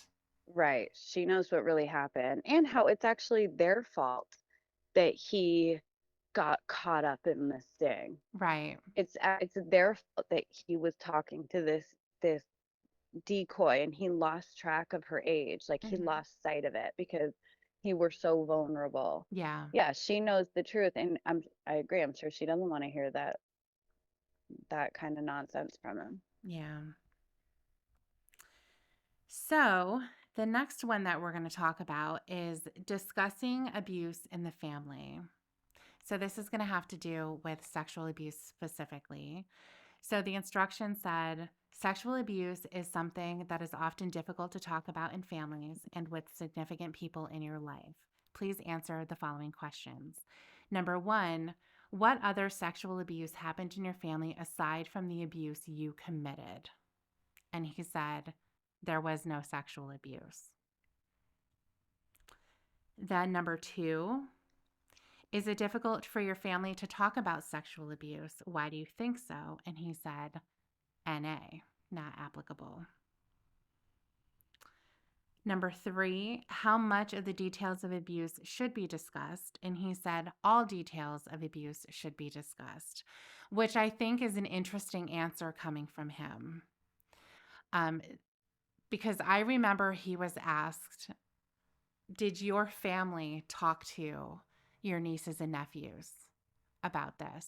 Did they ask them questions? Um, and he said no, which we don't know is true or not. Because why Right. would why would he know that? He wasn't even there. Right. He wouldn't. He wouldn't Yeah. be. Um, I think that that type of a conversation is critical to have, and I really hope that they would have talked about it. I'm assuming that they did. I'm assuming someone did, probably their parents, talking to them about that. Obviously they were discussed in the chat log, which is disturbing, but also the fact that he spent time with them alone. And I think I would, yeah. yeah, it's very valid to ask. There is no, they know me. No, they don't. They don't know you. Right. They didn't know you were doing that. Exactly. Exactly. And for some reason, he thinks that that's different. Hmm. That they know Lauren. He would never hurt kids. He's loved kids ever since he was a kid, right? I mean, he did hurt kids, like, and Mhm. I don't know what details they know. Possibly, I guess they could, again, avoid it and not look too deeply into it, not look at the chat log and buy Lauren's bullshit when he says, "Oh, I was set up, I was lured, Yeah, I lost track of her age." It's possible they didn't read the chat log, so they don't know all the sort of dirty details of it. But this is someone who has spent time with your young daughters. Like, absolutely. I would really hope that they talked to their girls about it and at least asked, eh, you know, or just talked about it. Like, what do you think of this? This is what happened. Hmm. Um, it would be incredibly irresponsible not to. Exactly. It would be. It would be very irresponsible not to. I he has a false sense of um, just because somebody's your family, that means they have to see you in a certain light or they have to care about you a certain amount just because you happen to be related. And that's certainly not true. You know, they didn't have to see him as, oh, we know Lauren. We've known Lauren his whole life. He wouldn't hurt anybody. I mean, you know, because like you just said, they didn't know that he was up to doing this. And I, I I'm sure that they believed what they saw on NBC because that was the facts. There wasn't anything fluffed there, you know? They would have had to have an entire series just on Lorne in order to explain everything that he did. Mhm. So that's a very condensed version. But how can you possibly explain that you were in this sting when it's not exactly what it is? Yeah, unless it was all bullshit and the decoy told him that she was 18 and then later turned around and pretended that they said she was 13. But Yep. Lauren never even pretended that. Like, No, he he never even didn't. tried that. No. No, he didn't. Um, but yeah, exactly. And then plus for him to go to prison the way that he did, for him to take a plea deal as well. Yeah. And for not just for wait, did he get charged with attempted production of child pornography, or was that just on the table if he didn't take the plea? That was on the table. He was going to be charged with it. Okay. And when he went I to mean, trial, to have that, even as a possibility of something you're going to be charged with, mhm. again, how is that something a family, or anybody could dismiss and say, "Oh, nah, he wouldn't have really done it." Like, Right, there's something behind that. right, right, exactly. Yeah. So, but for him here, he's saying that it all should be discussed as long as it has nothing to do with him. Right. So then the last one, why would it be important to have some discussion about abuse? How is this related to increasing safety in the family? Do you want to read what he says? Yeah, it's Okay. really brilliant. He says, because if a small amount of abuse is taking place, then it will only escalate and become a large, degrading problem. I don't think that's what degrading means. Mm, Um, this will keep a mellow and safe and more secure environment to live in. yeah, Okay, so discussing the abuse will prevent it from becoming a larger, degrading problem. right. Um, and then you'll have a mellow and safe place to live if you just talk about it. Yeah, it's going to be all good. Yeah. Everyone's going to be groovy. Like, oh, dad's been touching me inappropriately. Hasn't been raping me, but it could escalate to rape. So I think we Absolutely. should talk about how he touched my butt. Mhm. And now we'll have a nice, mellow, safe place to live. Eh, Exactly. He he just words things so strange. Like, it's these answers make me think of, like, my kid, when he was younger, doing his homework, and he just wanted to get done with it so he could play video games. So he's just writing bullshit, just like Yeah. writing a few words just so he'd have something on the paper Yeah. And I would look at it and be like, redo that and think about it. Like, actually answer the question that's being asked you. That's what Lauren's answers are on all Mhm. of this. They are seventh grade level bullshit. Yeah, exactly. I mean, and the idea, of course, that he's, I suppose, trying to convey is that it's important to talk about because abuse happens in secret. So if it's not a secret, then hopefully it will stop and it won't keep getting worse. It won't keep spreading. It won't continue through somebody's childhood. So it does need to be discussed and there shouldn't be secrets like that. Because nothing good ever comes out of that for keeping a secret. It's all based on fear and it's all based on whatever the person who's hurting the child is trying to project onto the child, to make them feel that nobody can find out because something bad's going to happen to you. Yeah, I think it can also be very shameful. A lot of victims feel guilt, Sure. like I should have done something better. They feel ashamed and embarrassed. And like I said about Mama Gwen, sometimes it's easier to avoid that kind of stuff and just, difficult topics like that and just push it out of your head Yeah. and try to just pretend nothing's wrong. Yeah. So the next one that we have is called My Hopes for My Family. So we talked about what pieces of shit they are. But what does Lauren hope?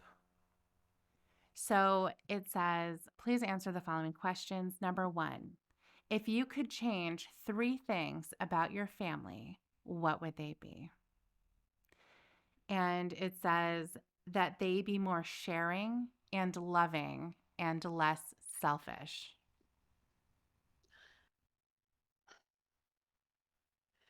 More sharing. I mean, he's obviously talking about his siblings, Mm-hmm. Ralph and Lori, because his mother and his aunt have given him a ton. His Mm-hmm. uncle has given him a ton. His uncles have Yeah. given him a ton. He's the selfish one Oh, yeah. in that situation. So he's saying his siblings who have nothing to do with him essentially and haven't for years should be more sharing and less selfish. Well, And because again, he did those things for him that he lists off.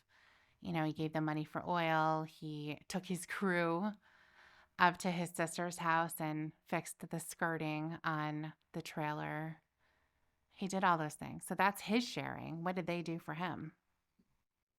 I can tell you what they didn't do.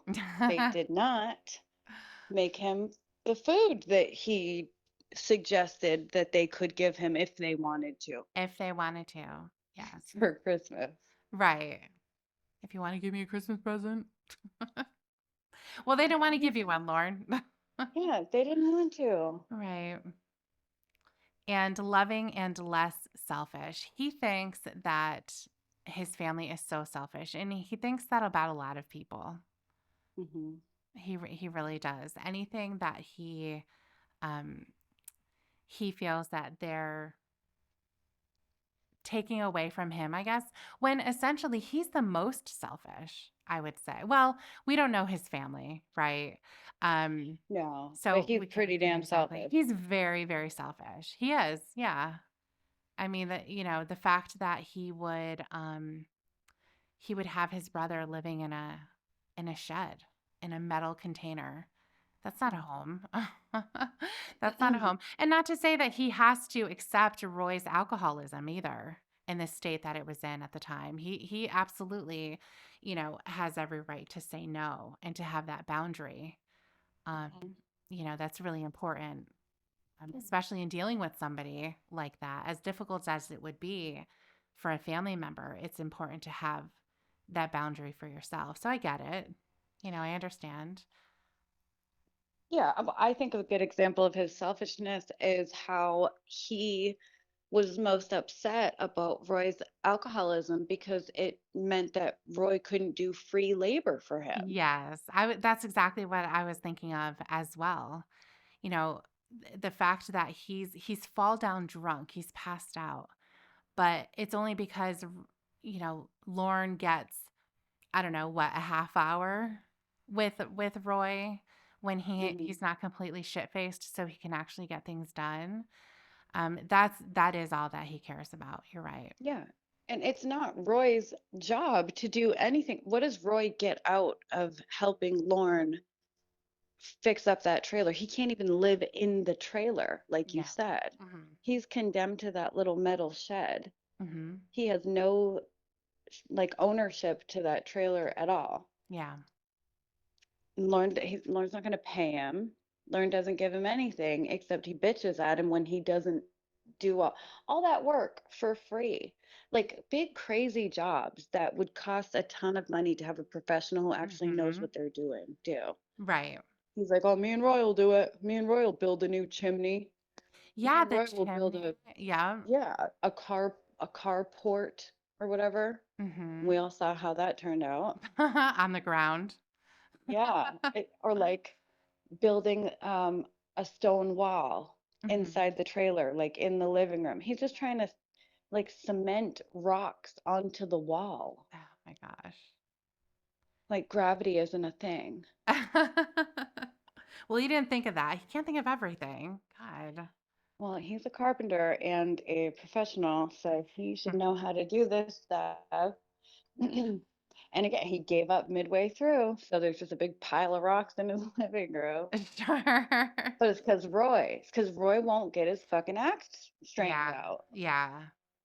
Yeah. And Roy did the plumbing for that bathtub that he Hmm. just had to have.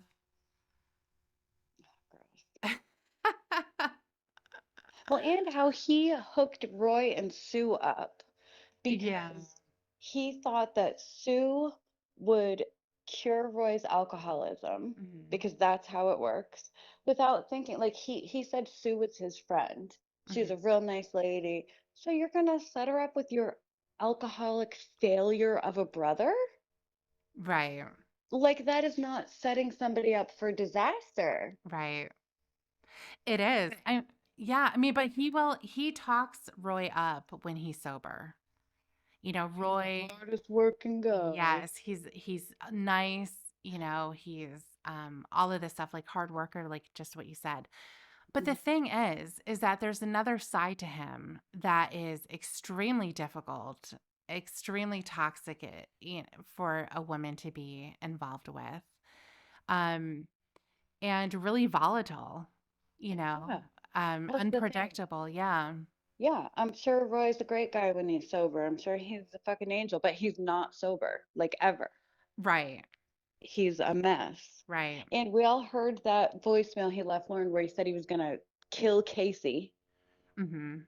I mean, Casey was Xavier in that same phone call, Uh-huh. but she's also a little cunt, and he's gonna find her and choke her out and then Mhm. shoot her with his gun.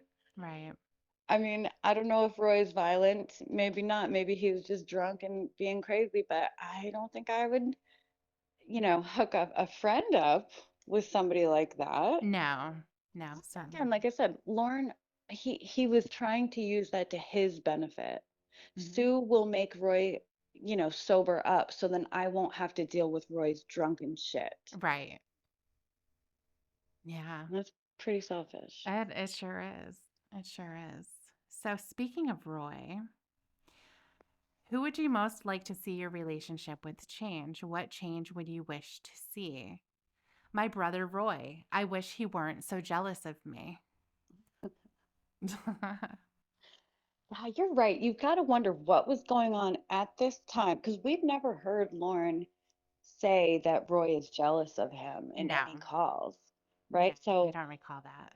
me neither. So it must just have been something going on at the time. Like him and Roy were fighting, and Lauren decided, you're just jealous. Mhm. You're fucking jealous of me. So he's gonna write that down. I wish he would again elaborate so we would know more. Yeah, there's a lot more that should have been said about this.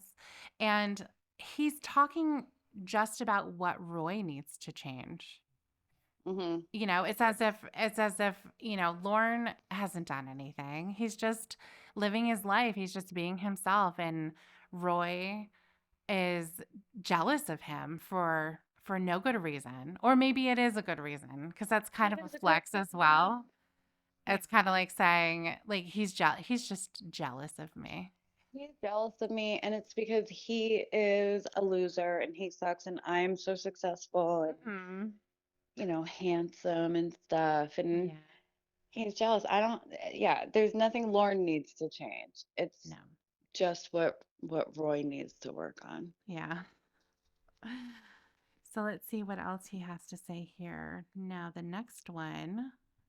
What do you think are the things that would need to happen to make your hopes come reality? So he said, my family members would have to accept me for the person that I am and not the person they could use to get what benefits them the most without care for my feelings. So once again, this has to Hmm. do with everyone else changing. Yep. Well, he's good at pointing that out. He's not Oh, so good at pointing out what he needs to change and what he's done wrong, mm-hmm. which is the focus of this class. It is. It That's the is. whole point. He's there. But I love how he said he wrote and then crossed out, that would be a question with no answer. And then they're like, no, Lauren, you need to answer. Right. Right. Exactly. I mean, essentially, I think what he's saying with that is that there's no hope. Right, right. Or I don't really know what could change it at this point or something like that. But he's still going on about how they use him to get what they want. By this point, what are they using him for? I know. I know. Nothing. Nothing. This is after prison. This is after the Betty situation. Yeah. Like, I don't even know if they even had contact with him anymore. And he's still pretending that they're banging down his door saying, Lauren, I need some money. Lauren, give me some money. Help me out. He wasn't giving them shit. He didn't have anything to give. No, no, he certainly didn't. And I think also he's thinking that because I have nothing to give them, that's why they're not in my life. You know? Oh, it couldn't be because like he had just gotten out of prison for, attempting to commit a horrible crime. No, no, it has nothing to do with that. All they care about is his wallet, and he doesn't have anything in his wallet, so they're not That's going to be stupid. around. That's a stupid answer. It's a stupid answer. Get out your red pen and draw a giant X on this one. So let's go on to the next one. So this one is seemingly unimportant thoughts and core beliefs. And so I put this in here with family because I think that from what I know about core beliefs, they're things that develop in childhood. They're the major themes and the thought patterns and beliefs, which is obviously the name for it. But it's something that was learned a long time ago.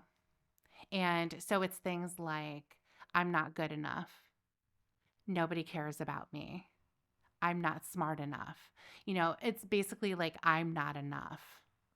And so those are the things that are learned early on through various lessons and then throughout life can become stronger because then often you're looking for things that are going to prove them correct. It's kind of like a mind fuck that you do to yourself is Hmm. like looking at situations happen and saying, see, I'm not good enough.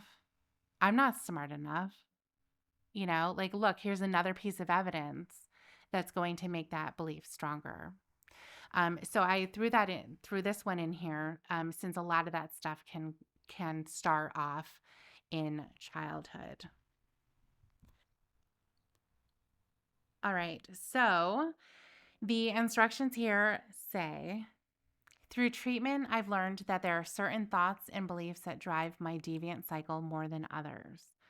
Seemingly unimportant decisions, or SUDs, and seemingly unimportant thoughts, SUTs, are things that I think about as insignificant, but in reality are major issues for me. They're indications of distorted core beliefs that I developed as a result of experiences in my life. The five most major SUDs and SUTs, the core beliefs that I struggle with, are: number one, thinking I'm needed or else. Okay. Thinking it's all right to talk to minors when I'm vulnerable. That's his core belief. Yes. Thinking it's all right to go into internet chat rooms. Thinking I'm a jerk if I say no. Thinking that I should care about the effects of my saying no. So there are the five that he's listed as the most major, seemingly unimportant decisions and seemingly unimportant thoughts. Those are the major ones that he struggles with the most. I think he's trying to say, like, if I'm not being useful to the people I care about, then I am useless, right? Or like I have no value Mm-hmm. to them. Maybe that could be one, like the top one. I think that's kind of what he's trying to say. Yeah, because he did write feeling needed and then crossed it Mhm. out. So it is important for him to feel needed because it does give him a purpose. Right. I can So certainly see that.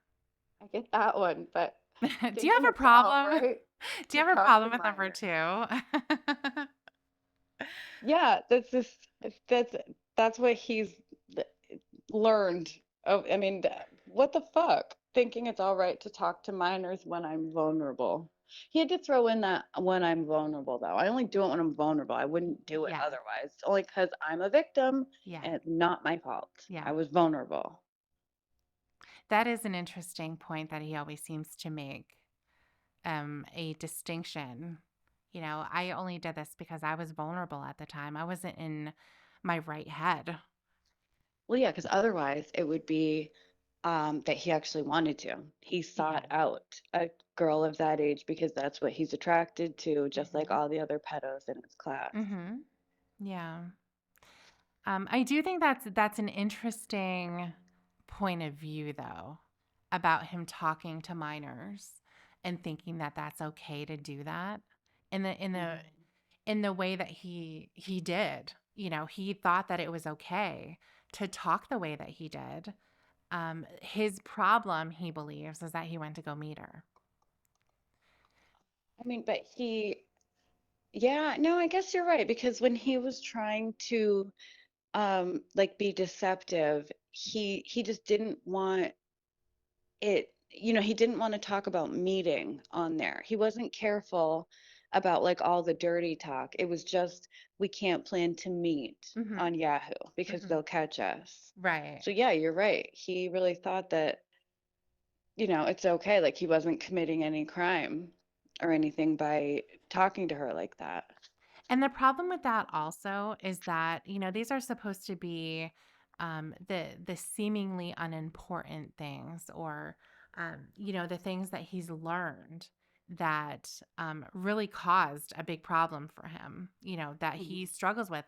And pointing out, thinking that it's all right to talk to minors means that at that point, when he's completing this assignment, he should recognize that it's never okay to do that. It wasn't even okay for him to speak to her.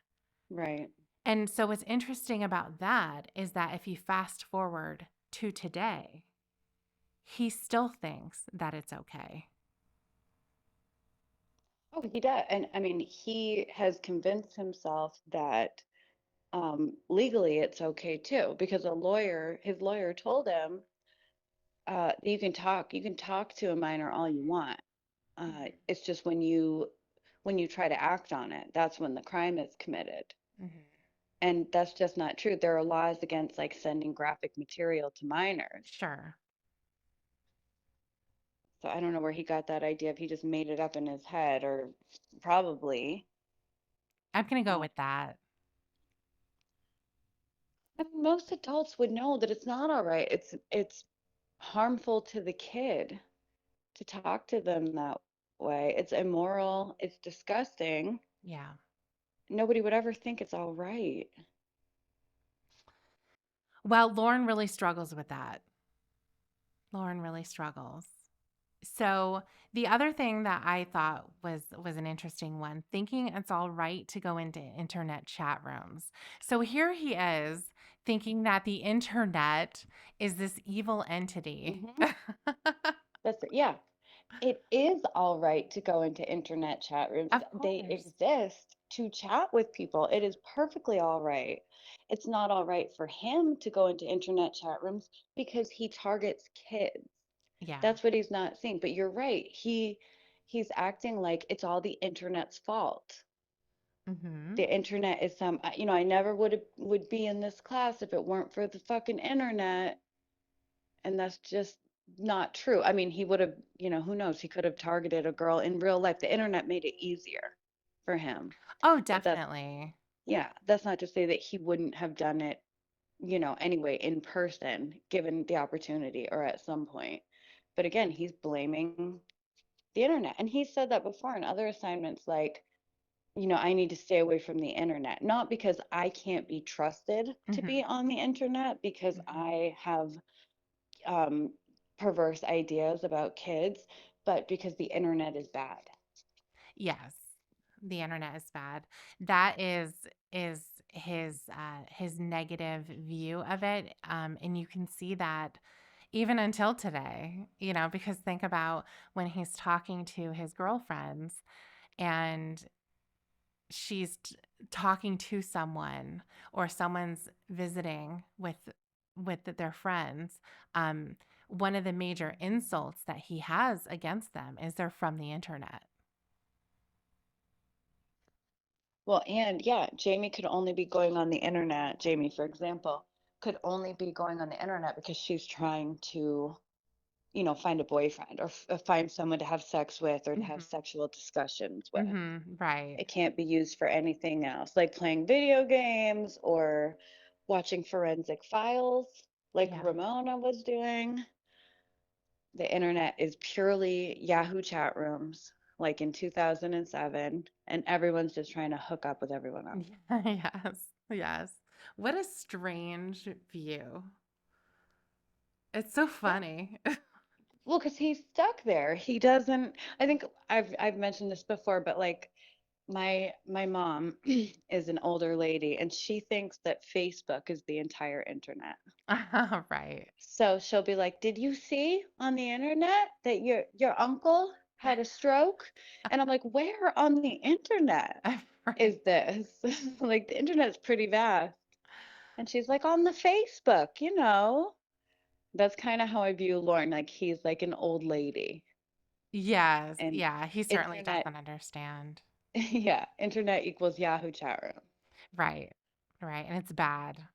It's Hmm. definitely bad. And you can be talked into doing things that you don't want to do. Yep, under the right circumstances, sure. If you're vulnerable, Yeah. definitely. Yeah. So I think if we were to determine a valid core belief that Lauren has is that um, people don't care about him. Hmm. I think that in the things that he talks about, he brings up doing things for others and them still not caring. It's almost like he can't do anything to get them to care the way that he Hmm. wants them to. And a lot of that has to do with how he feels about himself, I think, because he doesn't really have a distinct personality, you know? So it's difficult to have a conversation, and we've noticed that in listening to various conversations, is that it's difficult to have one. He doesn't have Mhm. any real points of interest. Um, there's not anything that he can really contribute to that. He just feeds off of whatever he's getting. Yeah, And yeah, so I think he's truly just a chameleon, you know? absolutely. Took Yeah. the word right out of my mouth. He Yeah. said he totally is. Yeah. And I just had this pop in my head when you were saying that, like he will start to sound like whoever he's talking to. Mhm. He'll try to, because like you said, he doesn't have any of his own like points of interest or areas of personal knowledge. It's all he's just a shallow, I don't know. He's nothing. He watches Three's Company and Little House on the Prairie Mhm. and destroys his trailer. Like he doesn't have any real opinions of his own. But like when he's hanging out with Tony, we would hear in phone calls when he's getting drunk with Tony. Tony had a very like scary voice. Do you remember? Had you ever heard that? Oh, Tony yes. sounded, yeah, he was very like, I don't know, he sounded like a goblin or something. It was this Very froggy, gravelly. Yeah, and you gravel, know yeah. what? You couldn't tell the difference between Wendy and Tony. Right. And then Lauren started talking like them too. What do His you voice mean? started, Oh, did it? yes, absolutely. It took on that sort of more gravelly tone. And like Ah, he, yeah, definitely. And it changes depending on who he's talking to. interesting. Uh-huh. And yeah, next time you're listening to a call, and it's there, try to pay attention to it because Mhm. he starts to sound more like Tony. And when he's talking to his mother, I think he starts to talk more like her. His tone changes. When he's talking to Roy, his tone changes. Hmm. He's a chameleon, like you said. Yeah, yeah, most certainly. Um, and also, in the of course, that what you were just explaining, I think that's so interesting to see that for myself too. Mhm. Because I bet you the next time I hear it, it'll be really obvious. But also, just in what he thinks, he doesn't seem to be able to express what he thinks very well. So, in speaking to him, you know, you could be talking, for example, about his crime. And if you were saying, Lauren, talking to a kid, or he could say, let's start over. If you were to say, um, I was just talking to her, I wasn't going to go and meet her. And if you were to say, Lauren, you were hurting her by exposing yourself and talking about sex, that was enough. You were already abusing her. And he'll say, yeah, I know. Uh-huh. He does that all But the time. I know. Yes, he'll contradict himself. I think it was in a conversation with Debbie. He was saying, um, he said, remember he said, kids can fall in love too. Yeah. Teenagers fall in love. Hmm. And you painstakingly explained how teenagers cannot fall in love. And then he babbled on about some bullshit about how he thought he'd get married when he turned 18 and then he turned 18. He thought, oh, I don't want to get married. Just a Hmm. bunch of random shit. And Yeah. then said, what I'm trying to say is exactly what you just said. Kids can't fall in love when they're 15. And it's like, but you just said they could. Right. Right. It makes And no sense. yeah, and then you could have had the same conversation with him the next day about kids falling in love, and he'll still have the same view. Not the correct one. he'll Yeah. still he'll still go back because he unfortunately does believe that he had a special relationship with Molly, that they cared Hmm. about each other. He doesn't recognize what we all see, and that this was a predator and his prey. No, he even said to Casey, I believe it was in a Casey call, um, he said it was nothing bad Hmm. between me and Molly. It wasn't a bad relationship that we had. Hmm. So again, he's just dismissing the fact that it was abuse. And you're right. And he sees her as like a friend, an ex-girlfriend that he thinks fondly of, not a victim. Right. It's so disturbing. Okay. So the next section that we have here, support list. I understand I cannot live a life of recovery without a group of people who will support me. Therefore, I've developed the following list of people I know I can depend on to talk to, spend time with, and turn to when I need help. I understand all support people have their limitations and that I must be responsible for myself first. I understand that others have responsibilities to both themselves and others that come before me. Support people are divided into 3 levels. Level 1, a person who's available 24 hours per day, 7 days per week, and has read my CRPP plan, which I think is basically like his safety plan. Um, Yeah, I think you're right. yeah, so it's going to be somebody who knows his crime specifically and also knows what the limitations are of his probation. Hmm. Um, so then we have level 2, a person who can be available to me but with limitations such as after work or during business hours, etc., and has read my CRP plan.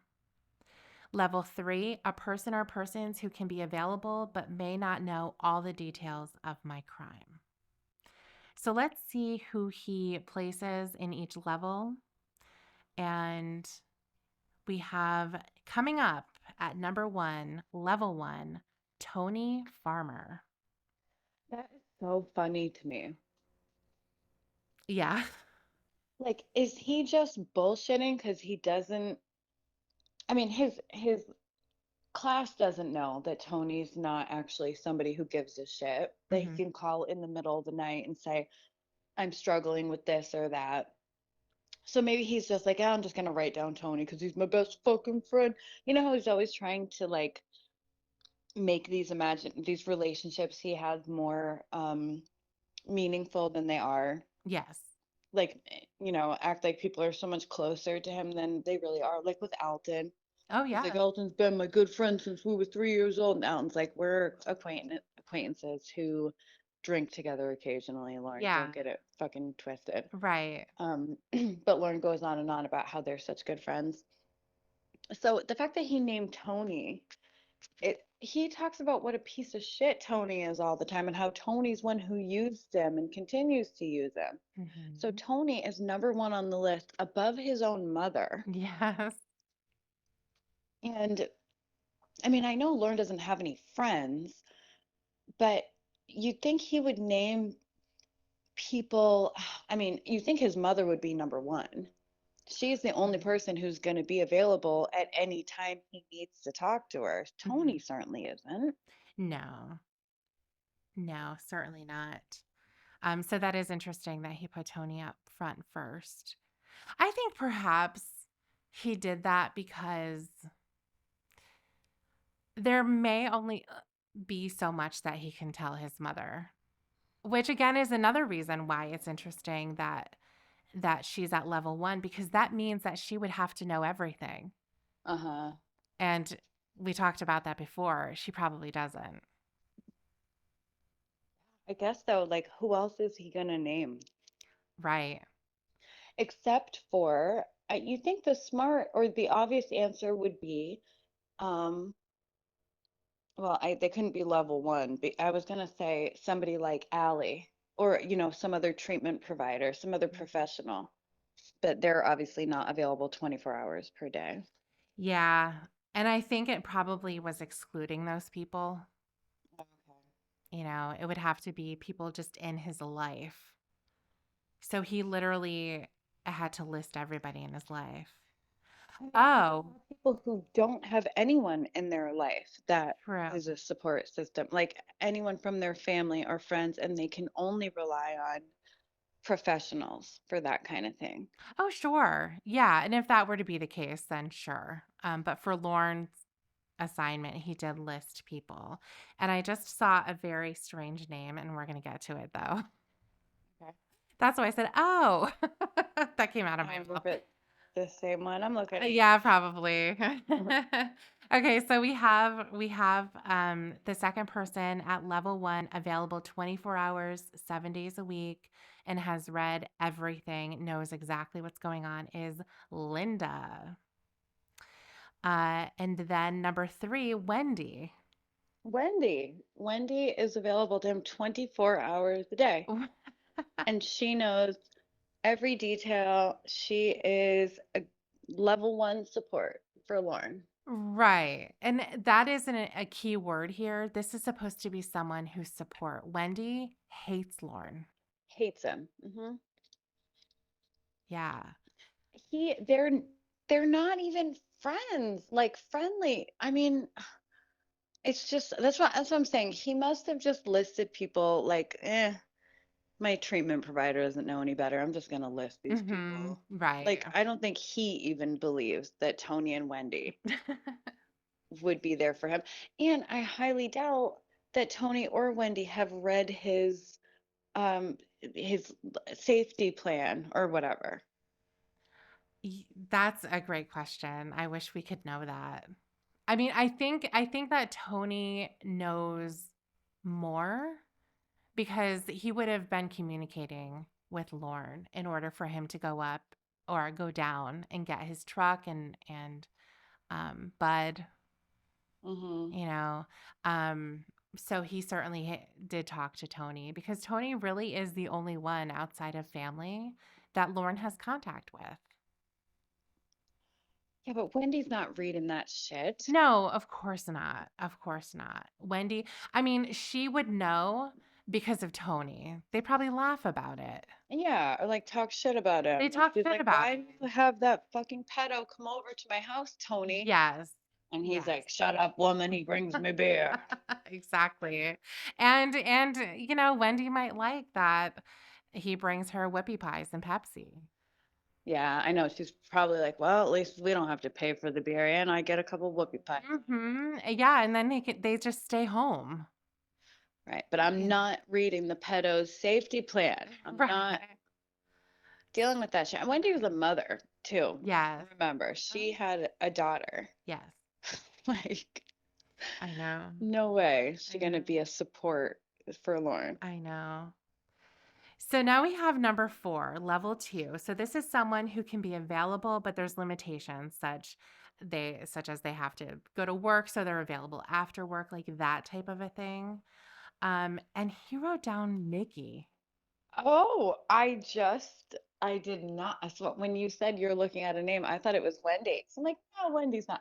I did not see that until just now. That Oh, is crazy. that is crazy.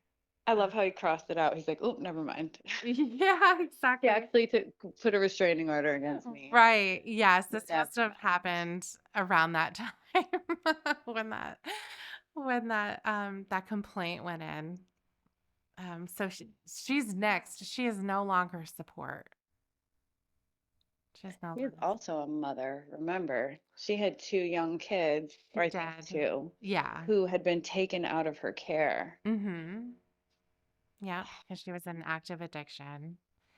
Mhm. Um, yeah, that's crazy. Never, ever, ever noticed that. That is hilarious. Oh my gosh. So she was replaced with Lori, the one that he has a whatever relationship with.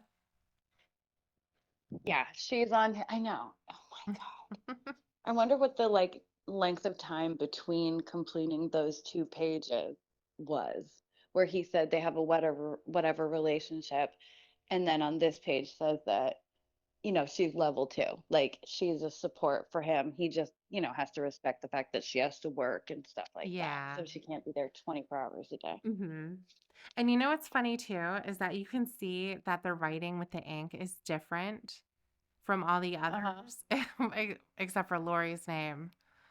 So I wonder when he crossed Nikki out and threw Lori in there. Probably when she put the restraining order against him, he had to go, and they're like, Lauren, you better fix your list, bud. So he's like, shit, who else am I gonna put on there? Fucking Lori. Ralph and Lori. Yeah. Well, Ralph's not on there. We can see that. No, because he lives in the future, He sure right? does. But Lori does too, but maybe not so much. And I could also see him saying, okay, I had Nikki down there, so I have to replace her with a female. With the female, definitely, Yeah. because yeah, absolutely. He's got one, two, he's got three dudes, one, two, three, four women. Yeah. He doesn't want his support system to be overrun by men. No, He support needs system women. can't be a sausage party. Like, that'd be gay. That would be way too gay. Yes, This is a list of everyone Lauren knows, it is. Yeah. except for Ralph and Roy. You can't Oh, put Roy on Roy's too jealous. there. Roy is too gay. He would never support Lauren. He would just do everything to sabotage him because he's so Yeah, jealous of him. jealous. Yeah. Exactly. The ironic thing is, Roy would probably be the only supportive one, like to the best Yes. of his ability. Yes. He's hammered. He's like, okay, babe, okay. Like, he doesn't know what the fuck is going on, but he'd try, Oh my you know? God. I will never forget when he's like talking about bringing coffee and donuts. Uh-huh. And he would not get out of the loop. Bring coffee and donuts, okay? Okay. Okay. So great. There was one call where he's talking to Winnie. I don't know what he was talking about, but he's like, "You're gonna hurt me, okay, honey? Don't, don't say that. You're gonna hurt me." And even Winnie, as outrageous and insane as she was like, "Okay, Roy. All right, Roy, calm down." Oh my. Okay. Oh, that is so funny. So now we get down to the next person who's supposed to be on level 2, and he kind of stumbled a little bit. So at first it looks like he was going to write Sharon, and he stopped and then started writing Clate and Uncle Clay. stopped. Yeah. And then he wrote in Richard. Richard is his brother, but he also had an Uncle Richard, didn't he? Yes, he did. Okay. I don't think he was talking about his uncle. Okay, Uncle Rich died. Uncle Rich died. It fucked him up. Was Uncle Rich the owner of the trailer? Yes. Okay. And then so Lauren moved into the trailer to take care of Uncle Rich. He definitely didn't move into the trailer knowing that Uncle Rich was dying and he would inherit the trailer. Mm-hmm. He moved in to take care of his uncle. Yes. Coincidentally, his uncle died right after. I wonder what you did there, Lauren, to speed up that process so you could get your hands on that trailer. Oh, interesting Um, question. Well, it's interesting. Lauren doesn't try to get more credit for taking care of his dying uncle. Right. I mean, I don't think he did take care of shit. No, I I don't think think he he did just either. mooched off him and lived in his Yeah. house and then Yeah. was like, oh, belongs to me now. Yeah, and I'm curious too what the crossover time there was. Hmm. How much was he living in that home with his uncle? I don't know if his uncle passed in his home or if eventually he did go to the hospital or a hospice care unit, so he may not have been there, depending on what was going on. I believe he had cancer. So at some point he may have gone to the hospital and just stayed there. Did that happen before Ramona? No, it happened during. Okay. So that's what I thought. Um, But so either, you know I what's was gonna say, weird though? Oh, go ahead. what? No, I was just gonna say either Lauren didn't talk about it much to Ramona, or I haven't heard. I think there's a lot of Ramona stuff that wasn't Hmm. released. Yeah. So maybe it happened somewhere in there. Yeah, you mean about him passing away?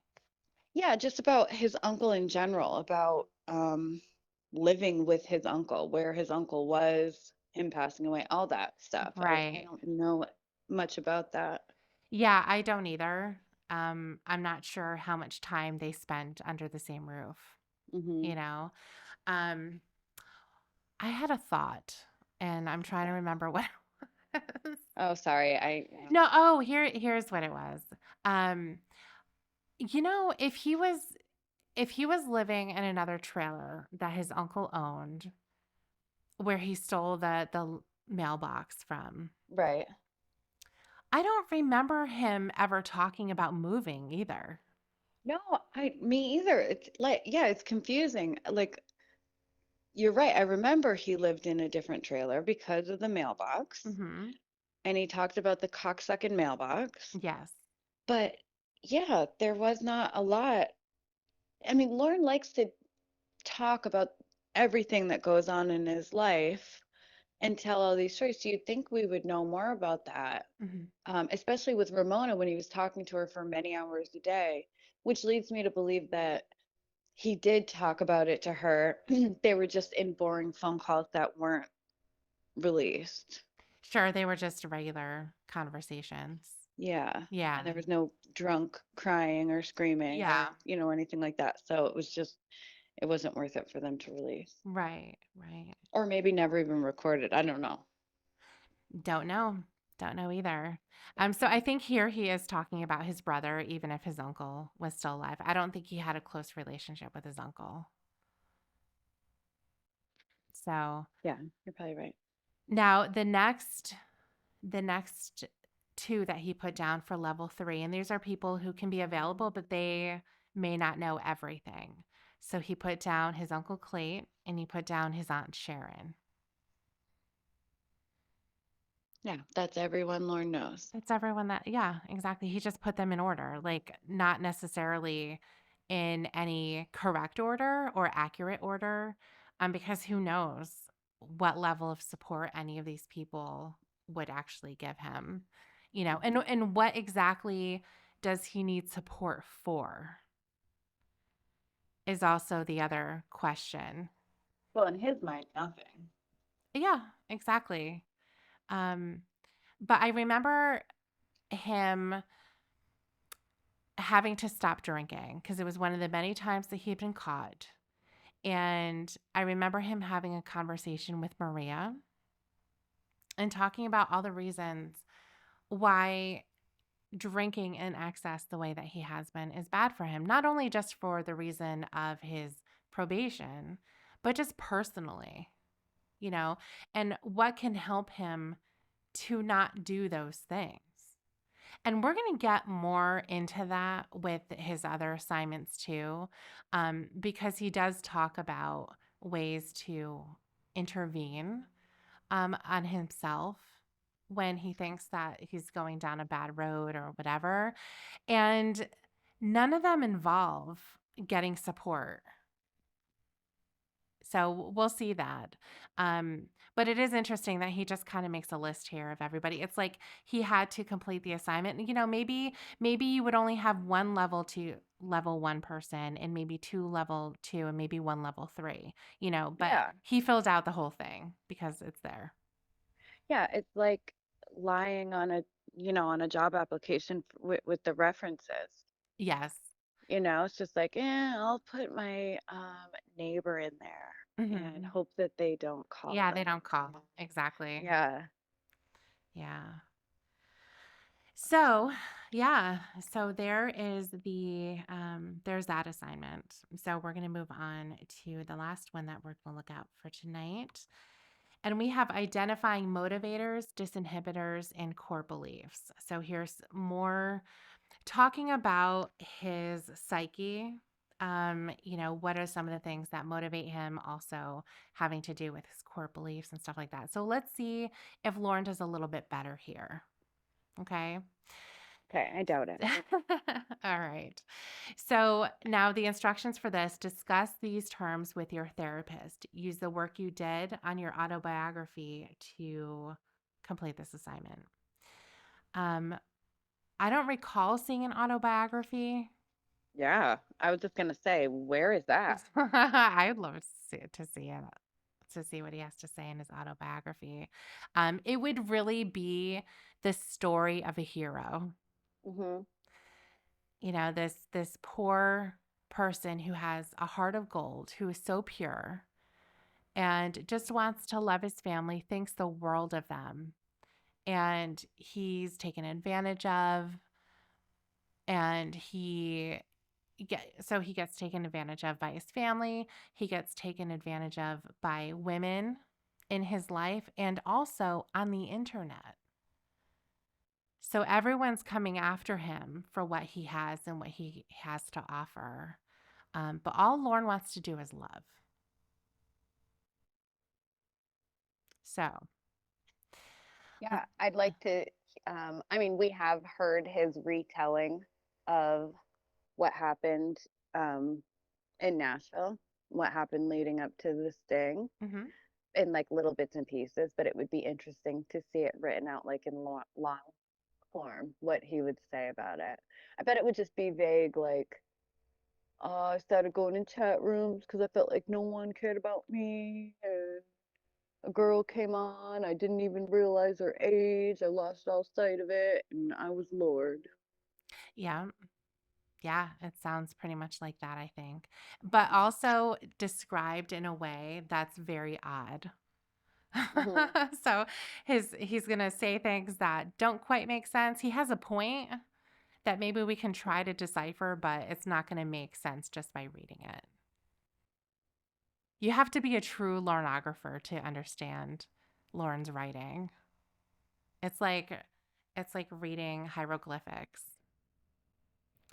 So let's see what he has to say in this first one. What were the motivators or life situations that led you to offending? So here we go. Do you want to read what he had to say? Yeah, let me see. I had been used badly by some family members and friends and had developed depression. So there you have it. The driving force behind his offense was he was feeling bad for himself. He was feeling Because, so again, because he was mistreated by friends and family. hmm. It's all their fault. Sure is. Let me turn this one. All right. So then the next one says, what were the thoughts and behaviors you used the day of your offense that acted as disinhibitors and made it easier for you to act out? He said, thinking that someone cared about me and not my wallet and made me feel like I was important. Thinking it was all right because I wasn't really planning on going to the house. Then, when I went to the house, I didn't plan on doing anything with the quote unquote girl. Oh, that's crazy. So he never, this is talking about the day he committed his offense. Yes. So I assume they're specifically saying the day you went to the Sting house. Mm-hmm. He's saying, I thought it was okay to make plans to go to the Sting house and actually move my body to the Sting house because I didn't actually plan on going to the Sting house. Mm-hmm. And even though I went to the Sting house, even though I never wanted to and didn't really plan to, when I got there, I wasn't actually going to do anything to that quote unquote girl. I was just asking for, I brought condoms, not for that girl, but Mm-hmm. because I needed them anyway for grown up women, because Yeah. I was having lots of sex, Yeah. needed condoms, and I just wanted like a kiss on the cheek. Like you meet somebody, like Europeans, when you meet, you'll kiss on each cheek like that. Yes. That's what Lauren was doing with Kayla Casey. Uh-huh. He just wanted a greeting kiss. It was nothing sexual. No, you Right. sicko. How Exactly. What are you guys, perverts or something? yeah, exactly. Oh And my again, gosh. I've said this a million times, but the fact that he acts like buying condoms wasn't a big deal, like that could be excused. Like, yeah, I bought condoms, but they didn't have her name on them. Like, there's nothing to say that I planned on using them with her. He was Right. broke. He had no money, Mm-hmm. and he spent like the last of his money on condoms that he was not going to use that night. And a And bracelet. well, because they made him buy the bracelet. They made him. Yeah, the only thing that he didn't bring was pizza because he weren't going to bring any. So,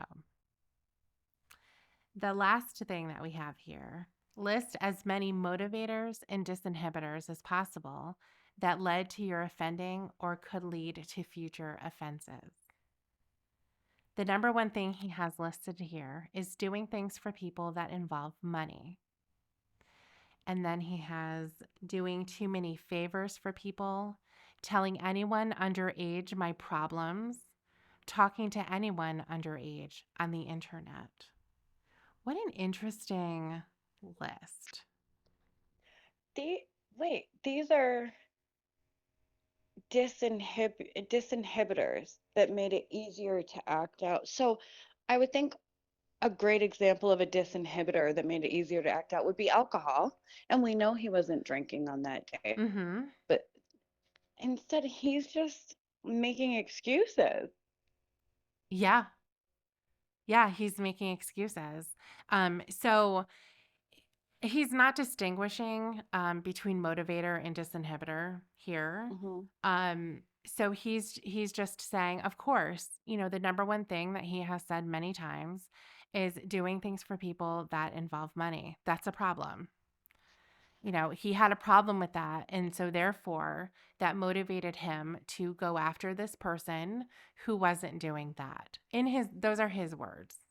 That, Right. you know. I think that's what he's trying to say. But the question is asking, what were the motivators? Mhm. A motivator would be, I was lonely and wanted this girl. I felt in love with her. I wanted to have sex with her. I liked the fact that she was inexperienced and I had to teach her. Mhm. That those are motivators. But instead he's just saying, well, the things that led me to this point in my life were doing things for people that involve money, doing too many favors for people, being too good of a guy and loving people too much. Mhm. And then I don't know how he came to telling anyone underage my problems. That's your motivator or disinhibitor? No, that was a problem. You shouldn't do that. That was inappropriate. Right. But neither of those categories, like that doesn't fit into either of those categories. And talking No. to anyone underage on the internet, again, yeah, that you shouldn't have done that. That's bad. That was a bad behavior. But it's not a it doesn't fit in the question. He doesn't understand those words. No, he Shocking. doesn't. No, because also a disinhibitor could be I was on the internet and I felt anonymous, Right. or I felt safer, on the Hmm. internet, even though he wasn't really anonymous because he does pretty much expose exactly who he is, you Yeah. know. Or Um, yeah, I felt safe to do it because we had planned for mhm, her parents to not be home. I had taken precautions. I made her delete her archives and I kind of drove around the house before I eventually parked and went inside to make sure it was safe. mhm, Like a disinhibitor could be I did as much planning as my puny brain would allow, so I mhm. felt safe to do this. Right, right, exactly. Um, and I'm also curious what he thinks telling anyone underage my problems means specifically. I mean, we know in the chat log he didn't really talk about his problems. I mean, tonight he did because he was drunk and he didn't feel Mhm. good. So That was he a problem. told yeah, that was a problem. Um, but what else? I mean, he has talked about telling Molly or probably when he was drunk, Hmm. talking about the things that were going on with him. And because Lauren's life, even at that time, um, was a mess. I Hmm. don't think that anybody can argue against that. We don't know too much, but what we do know, none of it sounds good. He wasn't successful in his business. He didn't have any type of a career. He had something where he could be somewhat successful perhaps in getting some jobs to do with his little septic deal. because in Maine, from what I understand, it's not necessary to have anybody do contracting work or even the construction stuff that he was doing, not just with Betty, but he had done other projects before that, where he screwed people over. Mhm. Um, but there's no law in Maine that binds a contractor to be licensed and insured. So you have Lorne, who's like, I'm gonna be a contractor today. You know, just like with his Boo Bear construction. He's not a construction person. He has no ability to do that. He's maybe a handyman for very specific things, but there certainly isn't a high expectation of craftsmanship, from having somebody do quality work on your home if you're having a remodel, or doing what he was attempting to do for Betty. That was way over his head. Mhm. So he didn't have really any organization. He was just grabbing whatever he could. Yeah, and his stupidity and arrogance led him to believe that he could actually complete such jobs. Yeah, yeah, absolutely. So I mean, so when he was talking to Molly, perhaps he was talking about that kind of stuff. But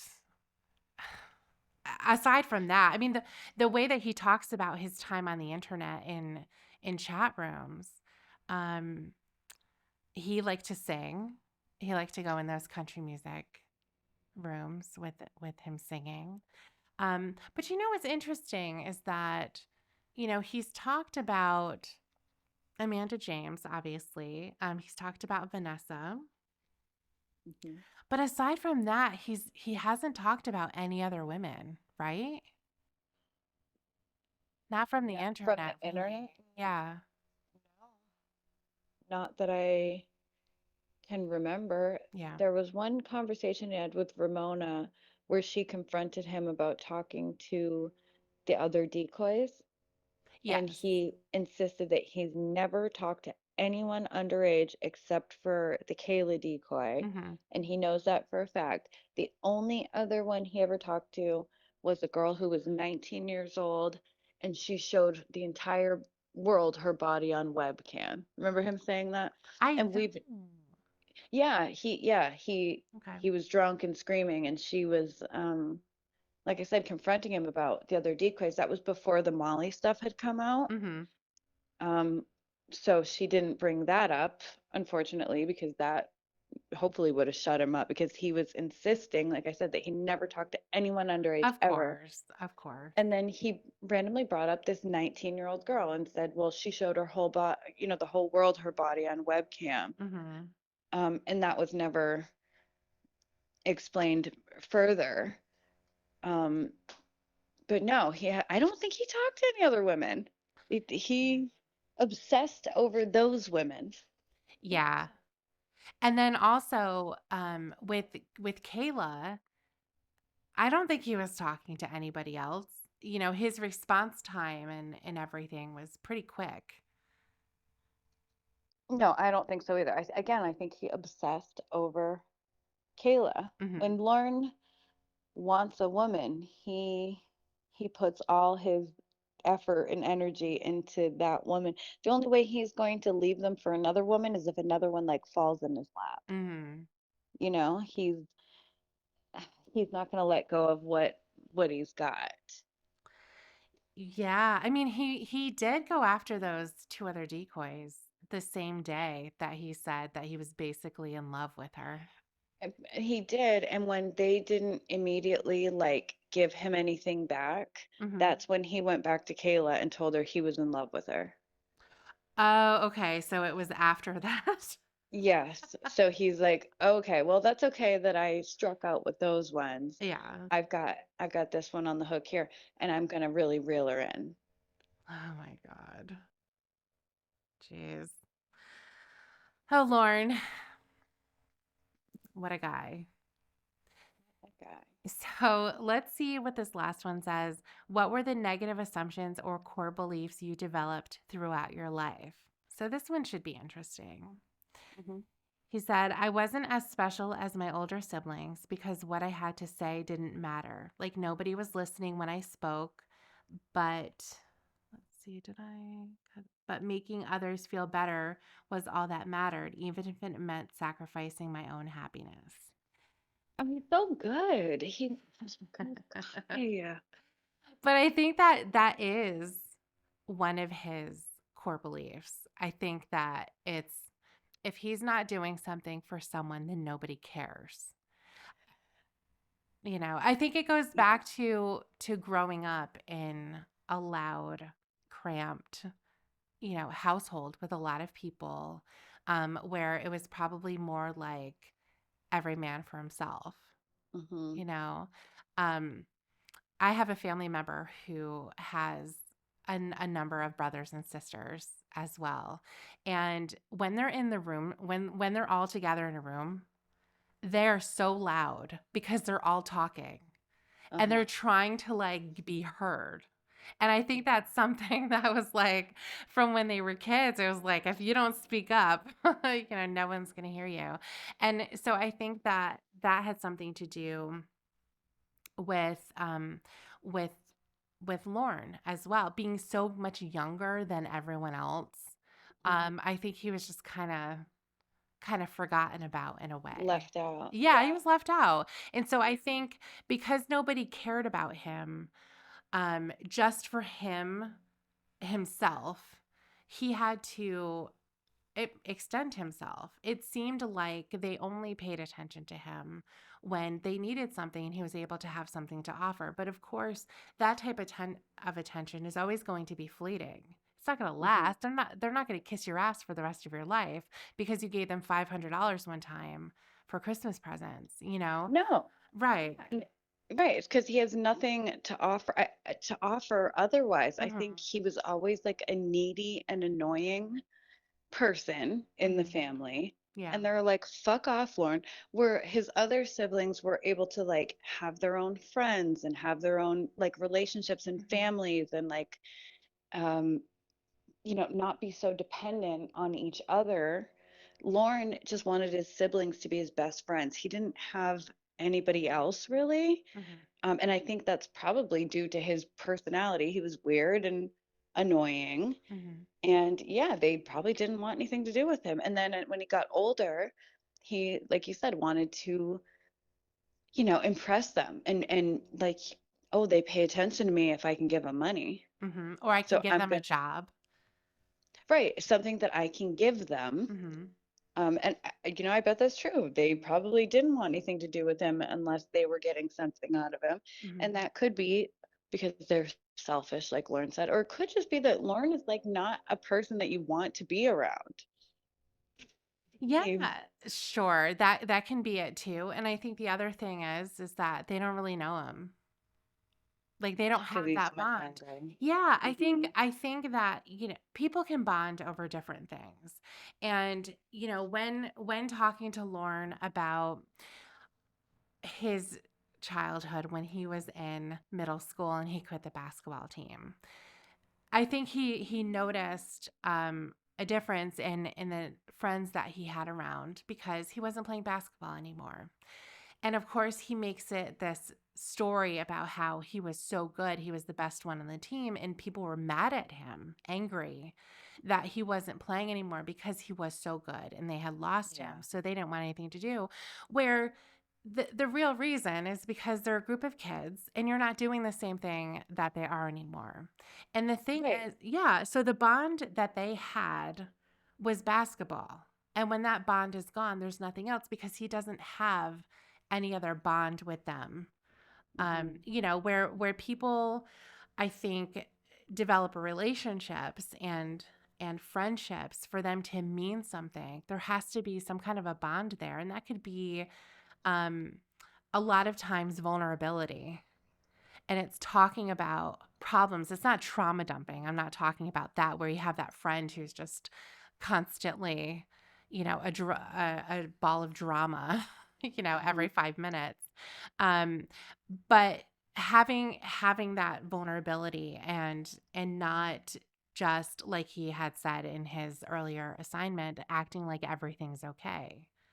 Because then you Mhm. have nothing to contribute.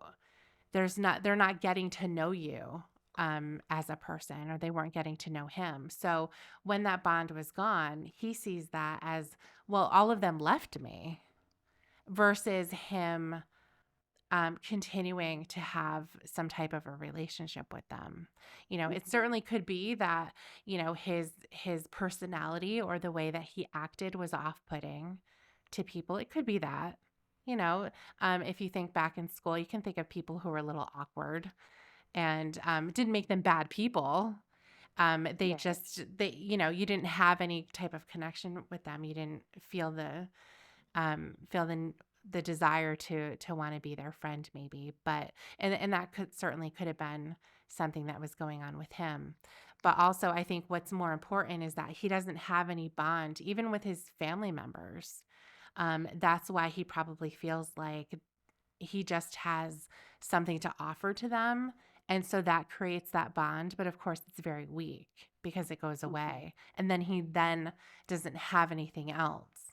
It's an interesting dynamic with his family, even now, um, which could have a lot to do with his crime. I don't know what family holidays were like before. Um, but I think it's really interesting how it's really very separate and divided, where Mhm. Lorne, for any of the holidays, really doesn't have anything to do with his family unless it's his mom staying at home so that he can come over. If she goes anywhere, it's so strange. Like, I couldn't imagine um, having my mother over and not inviting my brother who's also around. Mhm. Like that to me is so strange. But they don't have any type of a connection with him. Yeah, I know. It is interesting to think about. It's also interesting that Lauren, you brought this up earlier, he seems to think that you need to love someone just because they're related to you. Mhm. Like, there aren't a million other factors that go into relationships. Mhm. I have family members that I don't like and don't love just because we're blood related. I don't, Mhm. they're not people that I want to surround myself with. And I mean, that's okay. Like, that's just how it is. Sometimes you can't choose your family. You can't choose who you're related to, but you can choose who you're around as an adult, who Sure. you let into your life. Yeah. Um, but Lauren also, he acts like they owe him something. And he gives a list of just a few little favors that he did them to act like a hero. Not even favor. I mean, he said they were Christmas gifts, which always gets to me. Yeah. Like, it's in your story, Lauren. You get these were Christmas presents for people that you claim to love more than anything and you would do anything for. Mhm. So why weren't you happy to do them things for them? If that's, if that's how you felt, oh, I would do anything for my family. Like, if that's coming from a genuine place, then you'd be happy to be able to put oil in their tanks Mhm. so they have heat for the winter. Yeah. And you don't need to be worshipped like a hero for it. Yeah. And I think of him saying that this is a Christmas present. If you want to give me a Christmas present back, make me some macaroni and cheese. Hmm. Which obviously is a small gesture compared to what he just did, seemingly, if we're going to put a dollar value on it. And Hmm. I think he's explained that as well, is that he didn't want them to go above and beyond when they clearly didn't have a lot to go above and beyond with. And it's like, well, Lauren, I don't think they were planning on that anyway, buddy. Obviously not. If they couldn't afford to put oil in their tank, then how are they going to afford to buy Lauren a big expensive Christmas gift? Right. They clearly can't. But what he wanted was them to put their time into something. It just like grovel, you know. Yeah. Lauren, I couldn't afford to get you a big Christmas gift, but look, I made this macaroni and cheese with love in every noodle just for you. Yes. Yeah, Like, exactly. if it wasn't a big deal and you didn't want anything big back, then just knowing that you could help your family who you love so much should be Right. enough. Or Yeah. just saying thank you. Like, hey, Lauren, I'm grateful that you did that for me. That should be enough for you, Mhm. especially the one about giving his sister money to buy her kids Christmas gifts. Mhm. You really need something back for that. Right. You know, these are your nieces or nephews or whatever. Mhm. Shouldn't you just be happy that you could help and not need recognition? But Lauren, no good deed can ever go unsung by Lauren. Right. That's why he does them, is so he can brag about it. Which is very selfish. It's transactional. He's Mhm. getting something out of it. Yeah, I'll give you the money that you need or want, and in return, you give me attention, um, and I get to feel like I'm superior and I'm the hero, and I get to brag about it. Yeah. So it's not, all the times he said, I didn't want anything back. I just wanted to help him and I didn't want anything back. Then what are you upset about? Because you got nothing back. Right. You got nothing. And Exactly. right, obviously you are upset because he blamed his whole crime, the destruction of his whole life on his family, on his brothers and sister Yeah. for these little Christmas gifts. It's crazy. And I wonder what he means here. I wasn't as special as my older siblings. I wonder if Um, I wonder if he's talking about his mom or if he's talking about each other, like the each siblings other. amongst themselves. Yeah. Get the impression, because he's the youngest, so Mhm. this is just a guess, but I kind of get the impression that he means amongst each other. Mhm. Because they were all much closer in age to each other, right? So they're going to have just more in common Mhm. and a different relationship with each other than they would with Lauren. Like we were saying, I think he probably felt left out by them. Yeah. So maybe that's what he means. Um, because I mean, I don't know what his mother's relationship was like with his older siblings. Yeah. The the only thing we know, the only stories he's told, oh, I can't remember which brother he was talking about, but one of them was like bad and always giving his mom a hard time. And she threw something at him so hard that she broke a window. And she was like always screaming at him. I Mhm. think Lauren told a story where she like beat one of the brothers with a broomstick or something. Oh, okay. Or so, and like he was laughing about it, Yeah. like, oh, boys will be boys. You Right. know, such a pain in the ass. My mom beat him with a broomstick. Mhm. So it doesn't seem like she was incredibly affectionate to any of the kids, but I mean, I don't know. It's hard to say. Yeah. I think basically what it comes down to is that Lorne is the baby of the family and he acts like the baby of the family, Hmm. you know. So that is that. Yeah, he's just so needy and so Yeah. babyish. Yeah. That's really what it is. You know, he doesn't have his own identity really. He doesn't have his own self-esteem. It's Hmm. really based upon other people making him feel a certain way. Oh, And definitely. yeah, and when that's not happening, there's a desperate search for that. And he ends up in the situation that he gets himself into. Yeah, you can see that with the catfish over and over again. It's always their job Hmm. to make him feel good about himself. And if they don't want to volunteer that, he will dig for it. Oh, What do you yeah. like about me? Yeah. What do you love about me? How long was you liking me?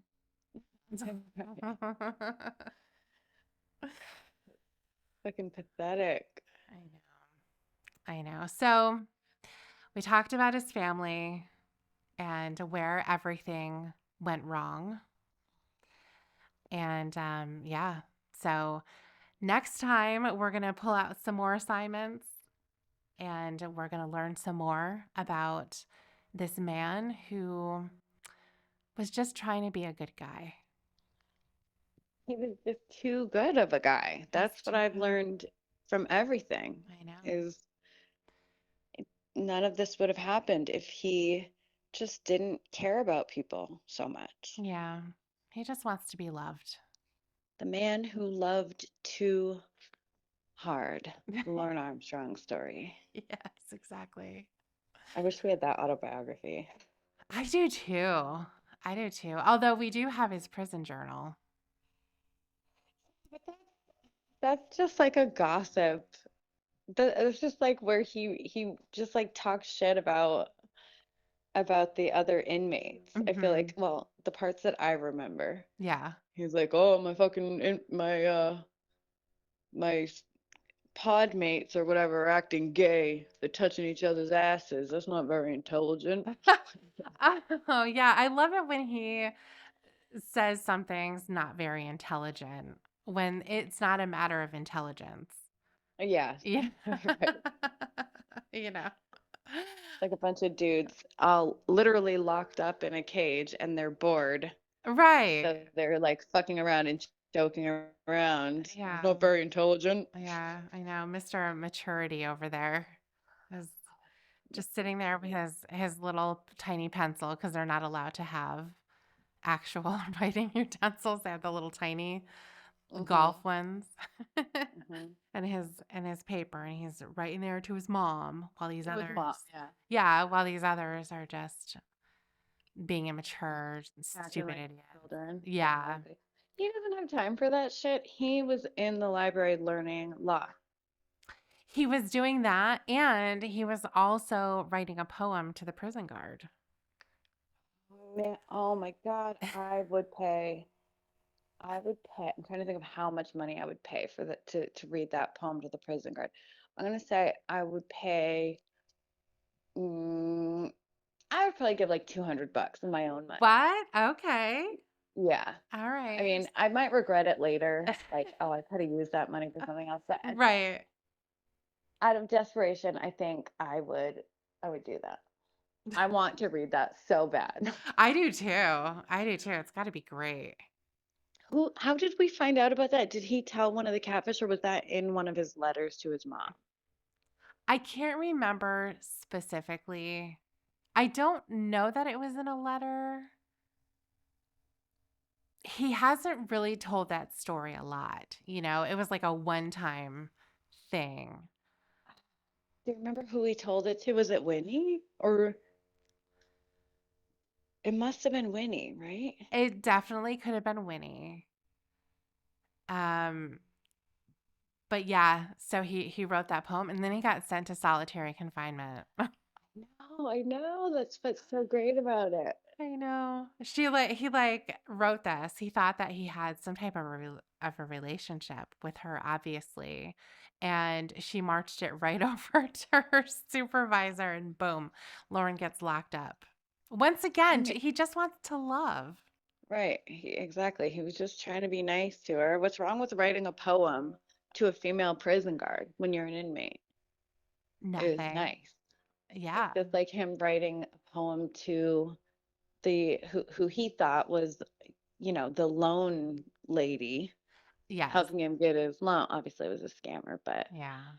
it's just weird. It's Next, he's weird. gonna write a poem to the lady at the gas station who sells him his cigarettes, and then be offended when she's creeped out by it. Right, exactly. When she transfers to another store. Yeah, or like has him trespass from that store. Like, you are not allowed to come in here anymore, Right. sir. Yeah. Just like how he was so offended that Walmart put the warning on him. So everybody has to know who Lauren is. So I mean, I think that's a true story. I don't. Yeah, I think that it is because um wasn't it Oh, it has to do with the people who went to Cornville. Yep. Mm-hmm. Yeah, and they asked Walmart, and Yes. they said that. So, oh, and then it's even further confirmed because I believe it was brought up to Lauren, wasn't it? Yes, it was. Yeah. I wasn't sure. I know that they, the girl at Walmart did tell the people who went to Cornville, um, that, oh, yeah, I know who that Lauren Armstrong guy is. He like asked me if I wanted to make money. It creeped me out, it made me uncomfortable. I didn't know if the part about Walmart sort of issuing like a bulletin, like watch out for this creep. I didn't Yeah. know if that part was true. I guess Hmm. we don't really know if it's true because Lauren wouldn't know that either. But when Lauren confirmed, because when I first heard that story, I was like, oh, I don't know if that's true. Like the Hmm. part about him talking to a 17-year-old girl and Yeah. trying to offer her a job. Hmm. Um, People make up some really weird shit in this community. Like I've seen people say like, oh, I talked to Lauren's neighbor and they said that he, people just like, or I talked to Lauren's brother, and I mean, who knows what's true and what's not, but people say all kinds of weird shit. Hmm. So I wasn't sure if that was actually a true story, but then when it was brought up to Lauren on the phone, he confirmed it. I was like, oh my God, this man has learned nothing. I know. I know. Talk about not having any self awareness. You are a sex offender. Like, think about how people are going to view you and think about how the situation that you're putting yourself in, what the conversation that you're having, how people are going to view that. No, that they're the sick ones for thinking that way. Right. That's what he said. Yeah. Like it's Good fucked up that point. people would think that. Hmm. What else are they gonna think? If, a sex offender is out there offering candy and ice cream to little kids, who's the pervert here? Me for thinking that man is dangerous, stay away from my kid? Right. Or, the man who's just innocently trying to give some candy and puppies and ice cream And to puppies. sexy little girls? Right. No Yeah. boys. The No, boys that's have to stay gay. away. That's Right. fucking gay and Yeah. disgusting. Yeah. The little girls are cute. They are cute. They have long hair. Hmm. They've got little girl faces. Yeah. Don't put them in leggings though, because that is too sexy Yes. and that makes them victims. Yes. To all the other perverts out there, Not not to to Lauren Lauren though. who watches that particular portion of the news every day. Every day. And chose to bring that up when asked a very general question about whether there's anything bothering him or not. Yes. Yes. Well, his polygraphs are certainly another subject altogether. I know. There's so much to. There's so much. So I think we'll leave it there for tonight. Okay. And we will be back next time for some more assignments. So until then, take care.